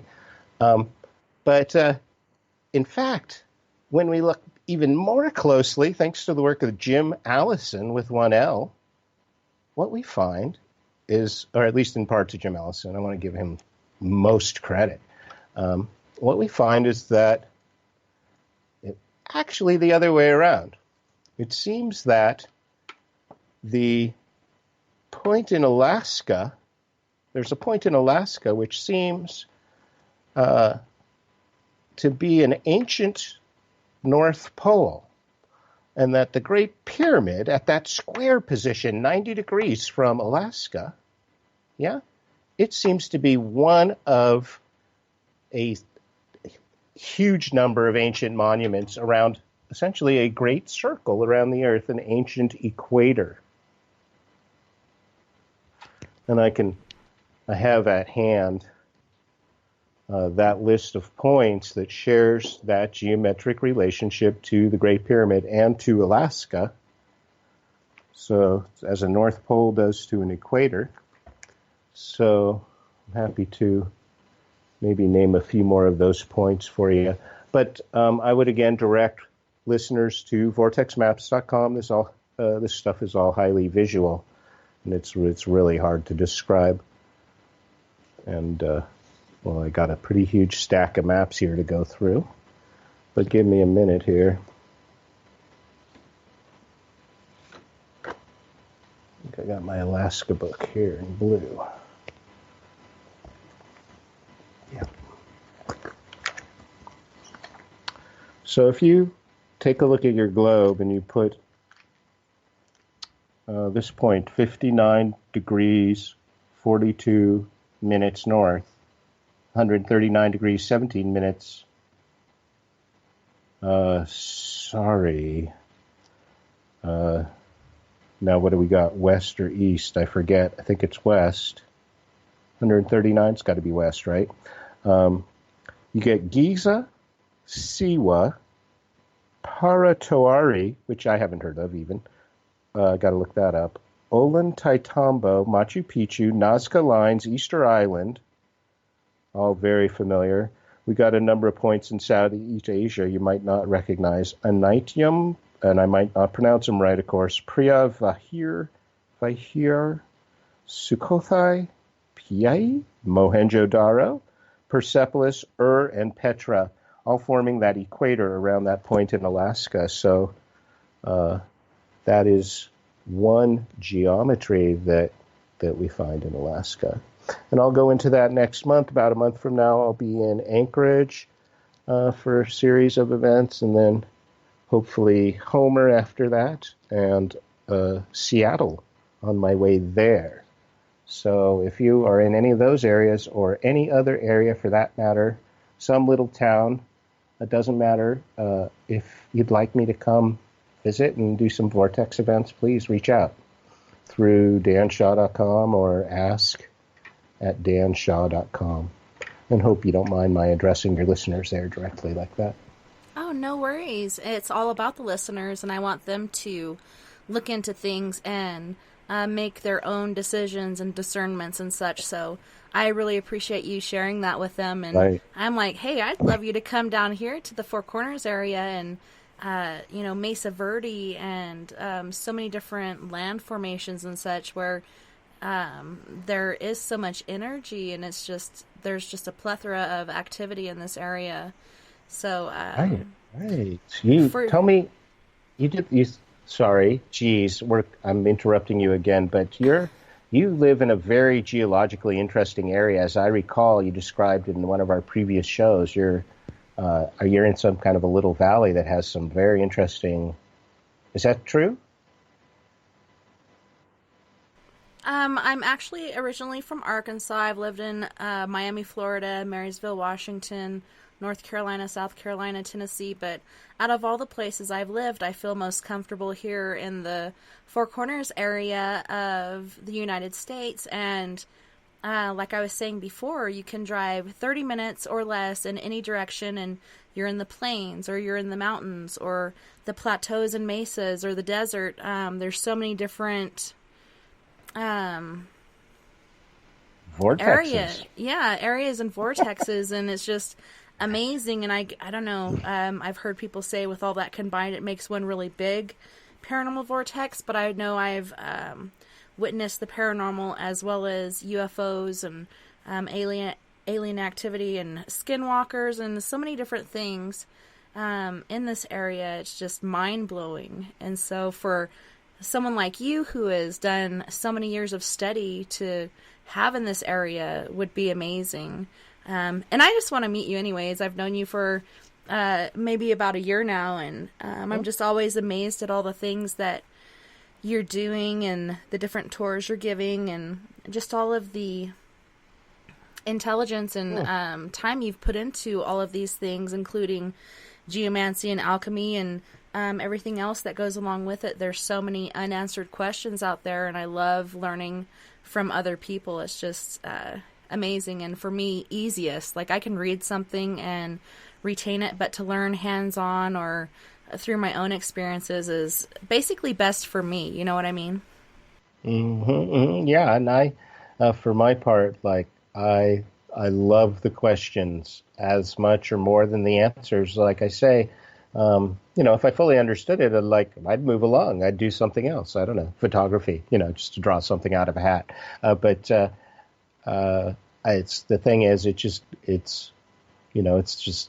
is fascinating, in that I'm fastened. I'm committed. It's this. It's like the rabbit hole keeps going deeper. The more you knock, the more the door is opened. Let's say it can touches in on. As far as I can figure, and this is really a question for the listeners, please, if you could tell me, what is the overlap, if you have an opinion, between place and the paranormal? Because, obviously it seems the paranormal can happen anywhere. Paranormal can happen anywhere. But some places, they've got more of this. Maybe it's residual thought form. I don't want to put words in your mouth or answer my own question or anything, but what is the overlap between place and the paranormal? Of course, paranormal, I love it. It's so broad. I could study it forever. Of course, I love every part is meaty and full of mystery. I just don't have all the answers, but what is the place? What is the place element to the paranormal? That's where I want to just keep digging. So you're wondering more about the paranormal and where these different vortices or vortexes are. And one thing that interested me and I was unaware of at the time, because I'm just constantly expanding and learning new things, but the Travel Channel had contacted us because we do have a paranormal team called Four Corners Paranormal Investigations, and we've done many investigations and experienced so many things, and they're wanting to do, with the team Ghost Adventures, a new offshoot of that distinctly on the 37th parallel, and I guess we're right there. And we've had so many different things happen as far as paranormal, and like I said, skinwalkers, UFOs, aliens, like so many different things, like lights, orbs of different colored lights flying around. And And so it's like hard to pin it down to just one thing, especially when they're like, well, we especially want to focus on where any deaths or suicides have happened. Right? Yes, Uh, yes. Well, I love our friends, the television producers and everything. They definitely know what they want. And, I hear from producers who want to know about the disappearance of this military aircraft, about which, sure, I have an opinion, but no direct experience. But, you know, man, your experience in the paranormal is so broad and so much deeper than mine. I guess I could have gone down that path instead of having such a, because I think I have a kind of pretty much a laser focus on vortex maps in a certain sense. well, I mean, it's As always opposed good to a to, paranormal researcher. yeah, it's always good to, like, lash out in different directions and learn different things and put that all into one accumulation of information. And, it's just more and more and more. And there's so much to learn. And there's really no expert in any one of these certain fields. We're all just learning as we go and learning different things. So that was a really good question, I think. And Sharon in the chat room was asking, are vortexes more powerful when it's surrounded by water? Could the magnetic field be heightened when water is present at the vortex? Mm-hmm. So often we find an association of water with vortexes and water, hand in hand, and every kind of water, and ancient monuments that work to energize water, to collect it, store it, transport it, and so much effort gone into these monuments, into water engineering, and the pyramid right by the ancient Nile, and all kinds of chambers beneath it, and channels, water channels, in that immense platform beneath the Great Pyramid. There's as much more engineering and material went into the platform that pyramid was built on. It was not built on sand. You can't build a pyramid on sand, so there's a substructure there. And everywhere where there's water, you've got some of vortex phenomena going on. If you ask me, in the broadest electromagnetic sense of vortexes that I'm suggesting here in my kind of very geographic reductionist way, which I recognize and I'm qualifying. Yes, it's everything to do with electromagnetism around water, whether it's, let's say there's chalk in the cliffs of Dover. There's a good place. Or underneath Stonehenge, or where you have those chalk figures carved into the landscape in England, or where all those crop circles are showing up. You got all that chalk under there. It's what is it? It's the shells of these minute ancient sea creatures, right? Well, that's got some pretty peculiar electromagnetic properties when rainwater percolates through. So there again, you've got water going on. Seawater, electrical currents in the different temperatures and salinities of seawater all going at cross directions. If you were to insert a core and pull out a core column of seawater like they do glaciers, right? You'd see all these different layers of temperature and salinity in the seawater. Each one of those would represent like a current, not just of water, but also electrical conductivity and electrons creating magnetic fields.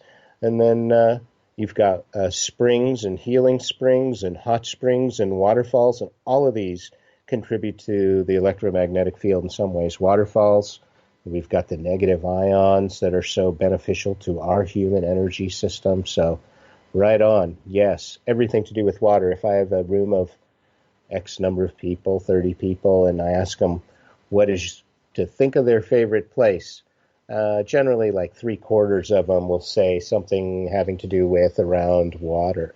And then a lot of people will say something about mountains, and then a number of people will surprise us and say some third thing. But water, magical, absolutely magical. So when you're talking about chalk, are you talking about chalk or like limestone? which stones actually have magnetic currents. And I know I used to think the coral castle was made out of coral, and then I learned it was actually limestone during I think it was on the History Channel.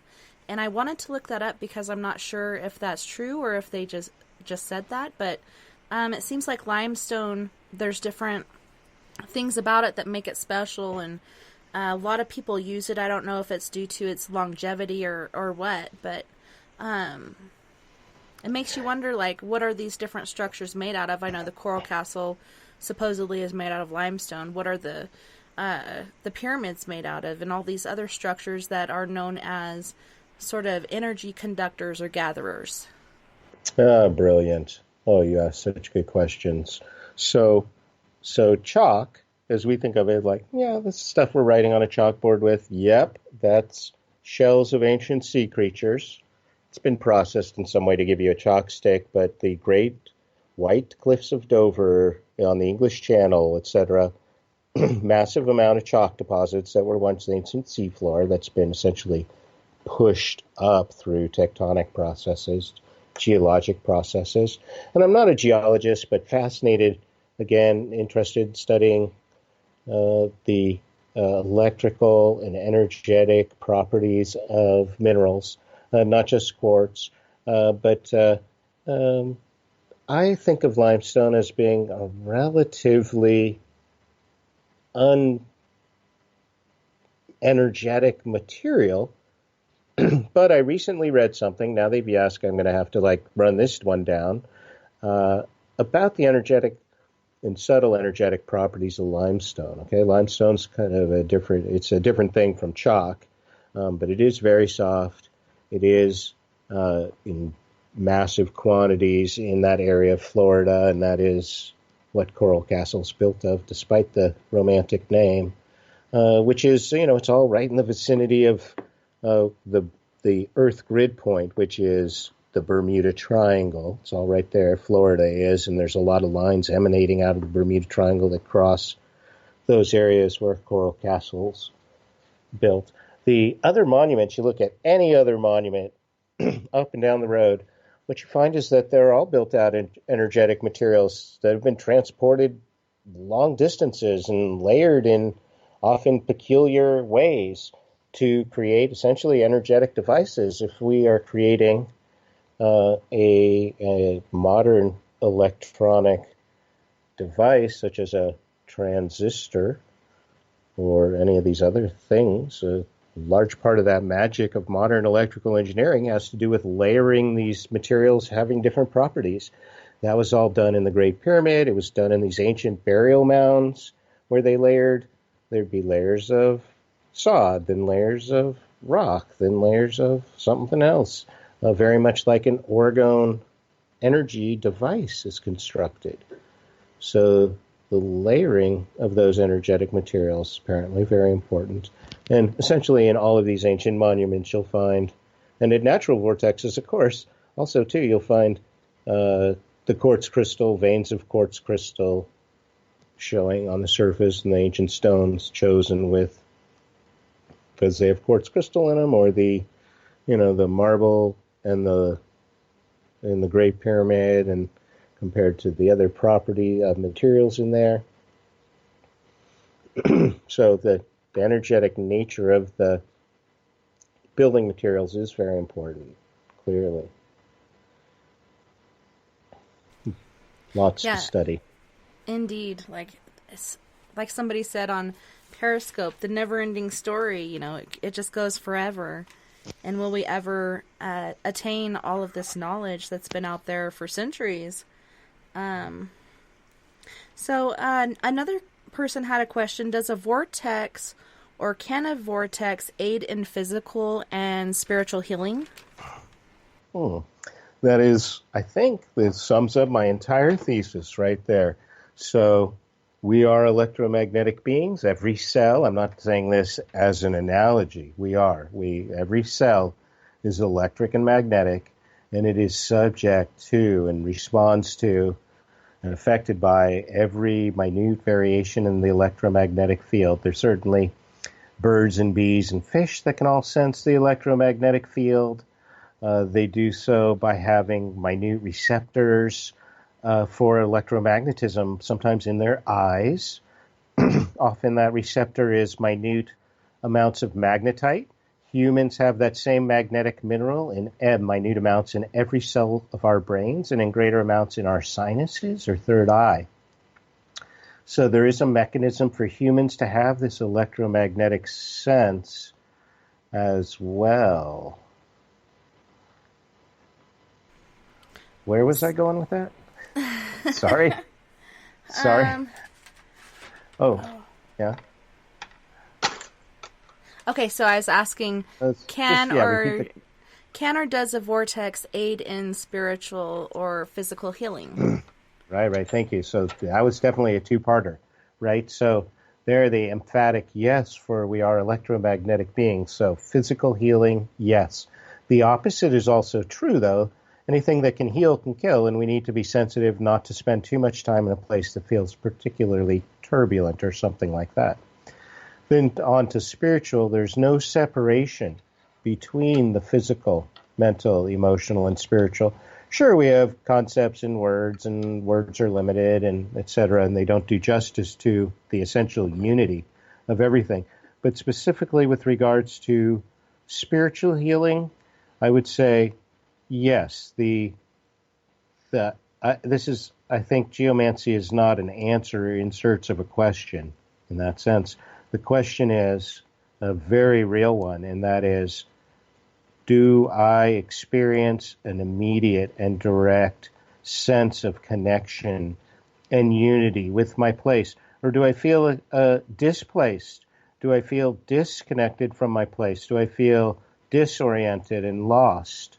And what is the profound difference between those two things? So that as we reconnect with our place, it is it's a spiritualizing impulse towards experiencing that essential unity of everything. So for me, absolutely, my spiritual path. Thanks for asking. No worries. So what is the vortex effect? Who said that? You? Yes. Is that your question? Yeah. Well, the vortex effect is exactly what I was just describing there, which is every element, every vibrational frequency, every electromagnetic frequency, all the more subtle frequencies, the vibration itself, as I was saying, seismic and earthquake vibrations, the acoustics, which direction you're facing, how you're moving. These are all part of the vortex effect. It's everything that is a stimulus. In effect, anything that's a stimulus, light, sound, temperature, any kind of vibration, these all have the possibility of being deleterious and detrimental and stressors to the human physiology and brain. And if you are at a park, let's say you're at the edge of a park, and you're standing around talking to a friend, as I was this morning at my grandson's 3rd birthday, you have the option of facing the street or facing the park. And if you do face the street, you can readily measure that your physiology is more stressed when you face the street than when you face the park. So just purely visually, the sound environment's practically identical, but it does subtly shift depending on which way you turn. So now I'm segueing into the acoustic environment. I want to mention, the direction you're facing contributes to the vortex effect. So does the acoustic environment. Sound is coming from some direction, as we mentioned in our last interview. If it's a waterfall, the frequencies of that waterfall are very rich. They're coming into each ear a little bit differently. And when those slightly different frequencies mix, they can actually create a third frequency in your brain, a binaural beat frequency. And so as you change your direction in relationship to this waterfall or this sound source, the sound changes subtly from ear to ear. And I encourage people to try this. Excuse me for a second. No worries. I encourage people to try this experiment if you can just find a bridge over a little creek. You don't have to find a waterfall. Just a little creek or something. Don't even need a bridge. But stand facing this creek or waterfall or upstream if you're on a bridge. Listen carefully to the different sounds that are coming through each of your ears. And then slowly turn in a complete circle, let's say. And then notice how the sound changes as you do from ear to ear. And then you might want to turn back in a circle the other way for our purposes as vortex researchers, just to complete the cycle. And what you'll find is that you have a very, very different experience of that sound source when you pay close attention to the subtleties of it, at least. You have a very different experience of it. It affects you differently depending on your orientation to it. So again, the vortex effect is it's everything in your environment plus you. That's the vortex effect. So you think an individual introducing themselves into the environment creates or increases the vortex? Sure, you're part of it. You're not separate. I'd say there's energy there before you got there, but you're coming in. It's going to change it. Sure. So there is an element of wherever you go, there you are. You do bring your own vortex energy with you, and bottom line truth for me to the question, can vortexes be man-made? Can vortexes be man-made? For me, the bottom line is the strongest vortex in the world is your own heart. In a very literal sense, your heart is a vortex. It's shaped as a vortex. The blood is vortexing through the heart. The blood has iron in it. Iron is a magnetic mineral, and it's the iron in your bloodstream and in your heart is being affected by the magnetic field in which it exists. But your heart, your own heart, is the strongest vortex in the world. I like that. That's awesome. Another question I had, what are some phenomena that have been attributed to vortexes or vortices? Yeah, here again, it's every kind of paranormal phenomena that I've seen, that I can imagine, seems to be associated with place. Now, in some instance, and the exception would be, a paranormal phenomena that's associated with an object or a person.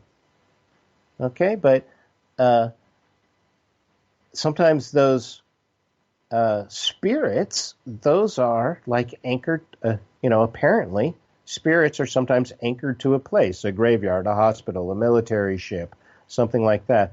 So there's an element of place to that apparition or that spirit, let's say. Yeah, but not every psychic and paranormal event is associated with a place. So, where's that overlap? That's our mystery that we're seeking to solve. But it seems like every different kind of psychic and paranormal phenomena has been associated with a place. Would you agree? I mean, am I missing something? No, not at all. That makes total sense to me. I was just reading a comment here. from Y2 John in Periscope, and he said, I think ley lines, I think it was, I read about a kind of vortex that can absorb energy and play back. Yeah, there's we haven't scratched the surface, Tessa. I can't believe it, really. I believe it, but yes, absolutely. That was super well put. I mean, you could almost reread that, or I'll rephrase it in this way. Place carries memory. Absolutely, 100% from my standpoint, place carries memory. So when we go to a place, unless we have great spiritual hygiene, we tend to leave a residue behind us, right? It's really great to pack up your energy when you go. Don't leave your residue there for the next person. Be responsible for your own energy, not just your trash, but your emotional energy too. And that's just true everywhere. That's true everywhere. And then these ley lines, these do seem to have a characteristic. I mean, they are running through the cities of empire, D.C., London, New York, ley line, bam, or whatever it might be. Paris, I'm just making that up. But in real life, of course, true. These ley lines, each one has its unique, seemingly character. Peter Champoux, I say shampoo, he says shampoo. Champous is one of the great visionary mappers, and he maps all kinds of ley lines around the world, but especially in the U.S., all kinds of clusters, circles, ley lines. He calls them LEI, ley, like a necklace of flowers, instead of LEY, as in lays or ley lines. Yeah, so Peter Champoux points out many different kinds of ley lines around the world that are carrying these kinds of memories. The Trail of Tears ley line, for example, the Empire ley. So, absolutely, yes. Just as an object can carry memories, and people can do psychometry and read energy and off an object, the Earth the same way. Thank you for that question. Thank you, Y2 John. I know that you were on a show, I believe it was the History Channel, correct? Hey, can I answer that question in one more second? Yeah. Can you hold that question for me? Okay, because I want to segue this previous question here. Does the ley lines carry emotion or memory? Absolutely, yes. I want to segue now to think about crop circles. What's going on with crop circles? Okay, some are fake. Forget those for a second. Forget them for a second. What about the real ones? What's going on with those? Where are those coming from? What have we got there? We've at least got some kind of geometry. If nothing else, if it's not aliens, if it's not the innate intelligence of the Earth, you can at least admit we have a circle or a pattern, some kind of geometry going on. Well, where is it? It's in crops. It's in our food supply. What is the imprint there, the energetic imprint that's being put into the food supply? And then that energy remains there for a period of time. That food that is impacted by those energetic imprints and those seeds, etc., might carry a very spiritualizing impulse. Okay, so to your next question, I had my 15 minutes of fame. I appeared, and your listeners might have seen me on Brad Meltzer's Decoded on the History Channel, and they had a show on the Devil's Triangle, Alaska. And I was happy to tell them that I thought that it, many of the disappearances, some of the disappearances in Alaska might be due to vortexes for reasons you've given me an opportunity to describe earlier in the show there. And I know your follow-up question too. I anticipate that it's about this device that I demonstrated on the show. On the show, I pulled out of my pocket the golden vortex. the golden vortex. But there's a backstory to this. Okay, so I carry a vortex in my pocket. It's a device made out of magnets. It's called the Golden Vortex. And I don't make it. It's made by Nick Nelson, the inventor. And as I understand it, inside this little plastic pendant, there are a number of magnets in a certain configuration. Well, I also understand that it does not even require magnets to create this kind of vortex effect. But on the show, I was able to demonstrate that this device apparently shrunk and grew these two co-hosts of the show as they changed places on a perfectly level surface. Man, we got good results. The visual result is that they look at each other face to face a couple of feet apart. They change places. Bam! All of a sudden, they have a different height relationship. And, this works in a natural vortex, like the tourist attractions, of which there are 8 genuine electromagnetic vortexes open as tourist attractions in the U.S. And, of course, it happens everywhere where there's an electromagnetic vortex, but people are not in the habit of observing with such precision their relative eye level. The entire world seems to be just in this dynamic flux all the time, and until we look at it and put our constraints on it, it doesn't really it's the Schrodinger effect, that it's the cat's alive and dead until we look at something and it fixates at a certain speed or a certain position. There's a real element of quantum physics there. So, if you check out danshaw.com or vortexmaps.com, you can click through to that YouTube video excerpt where I'm on Brad Meltzer's Decoded, and you can see the shrink and grow.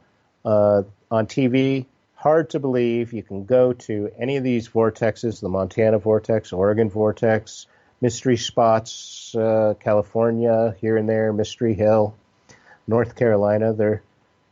And you can see for yourself, this is no kind of ordinary optical illusion that we can debunk. It is one visual effect of apparently this dynamic, turbulent electromagnetic field, this natural kind of shrink and grow.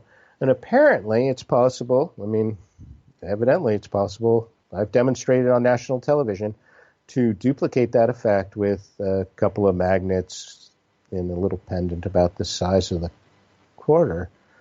So just defies kind of all logical explanation in Newtonian physics. We have to rely on quantum physics at the macro level. It's just, it's beggar's belief. I'm either a crazy person. I must be a crazy person. Nobody should believe me. They have got to see it for themselves. danshaw.com or vortexmaps.com for more information, but go out on the landscape, do the experiments for yourself, see it for yourself.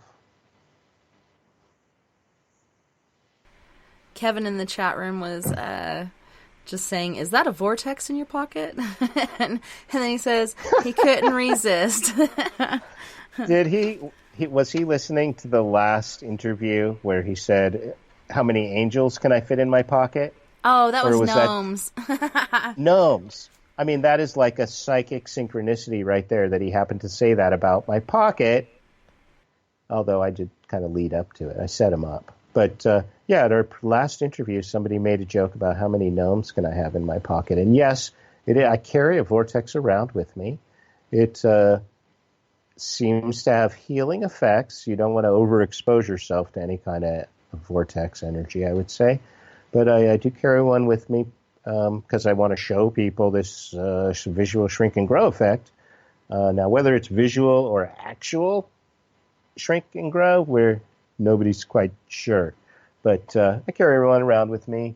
If I have sore muscles, I put it on that. Magnets are known to increase circulation, oxygenation, everything. And this particular configuration seems to create a little portable vortex, probably interferes with other vortexes around, interacts with them.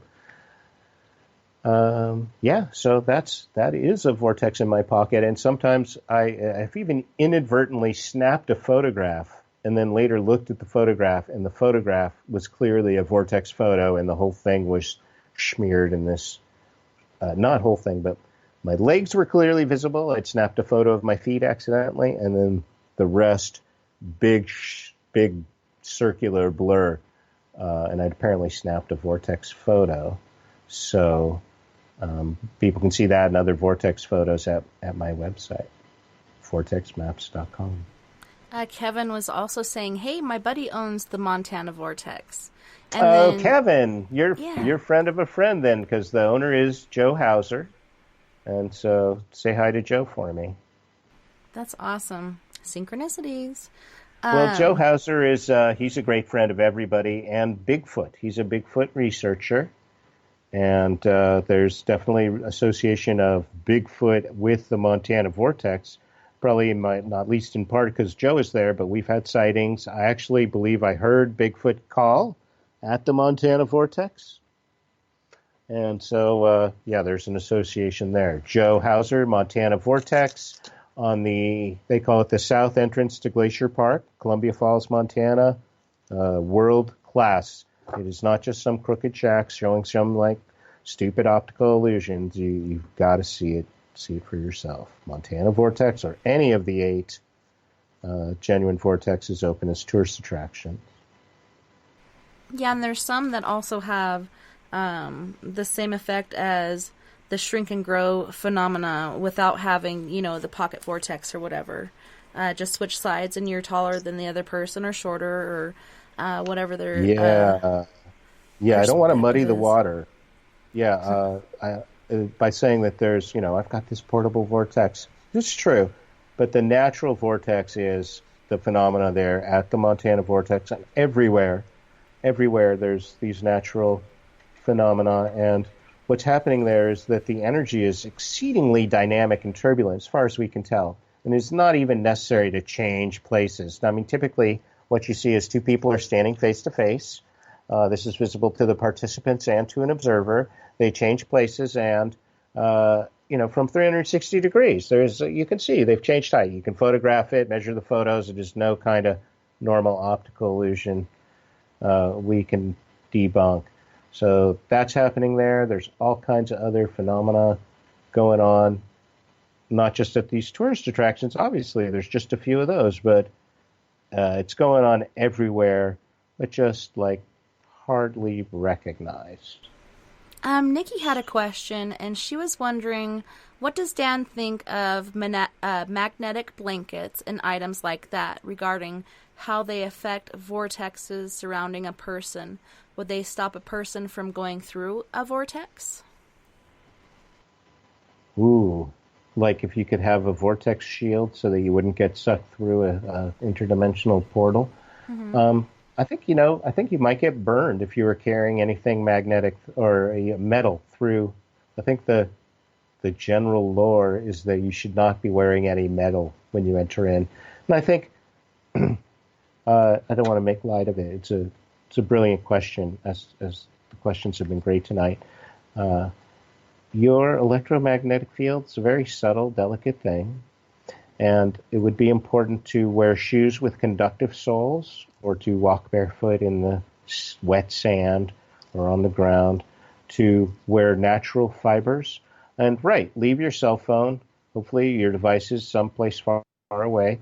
Have intention about how you prepare to go into the vortex. Do so ceremonially, fast, or have some abstinence of some kind beforehand, or wear special clothing, and take full ceremonial steps, just as you would on any pilgrimage, to approach that vortex with reverence and respect, whether that vortex is a rock or a tree or any other conscious divine thing.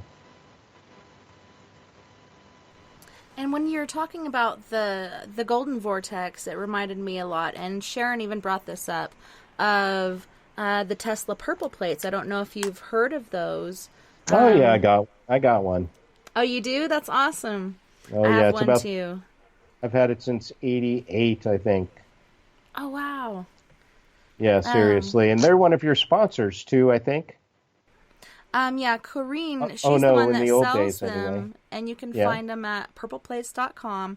But she's now got this new thing out, and the golden vortex, as soon as I saw it, it reminded me of that, because it's small and round and yellow, and to me it looks just like the golden vortex, and I haven't gone online to see if it is the same thing, but she's saying it works even better than the purple plate did as far as helping with different ailments and such.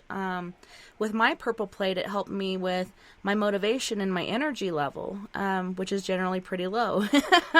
But it makes me wonder about these new ones, and they're like $14.99.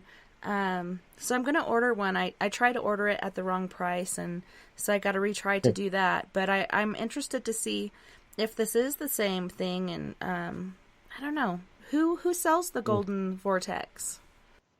I do. Awesome. Okay. Yeah, vortexmaps.com.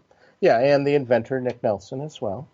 And so, yeah, brilliant. Your listeners who are sensitive to energy, maybe they can feel magnet energy, or they can feel crystal energy, or maybe they feel some kind of earth energy. If people are sensitive to energy, they will very likely be sensitive to these purple plates and to whatever the new device is you're talking about. And if they are not sensitive to these kinds of subtle energies, then they can certainly learn, and they can practice with any kind of device like that, any energetic device, magnet, crystal, purple plate, or simply with tree or the earth, just by being sent, heightening your senses and walking on the earth and attending to all the subtle impulses that you sense. Well, unfortunately, we are at the end of our time. Would you like to tell our listeners again how to find you and how to find your maps and such? Oh, well, I've said a few times, you can find lots of information at vortexmaps.com. I will answer every email at ask@danshaw.com. I'll send you a free ebook called U.S. Vortexes 54 Miles Wide that you can download. And I'd love to hear from you. That's part of how I do my vortex research. I love you.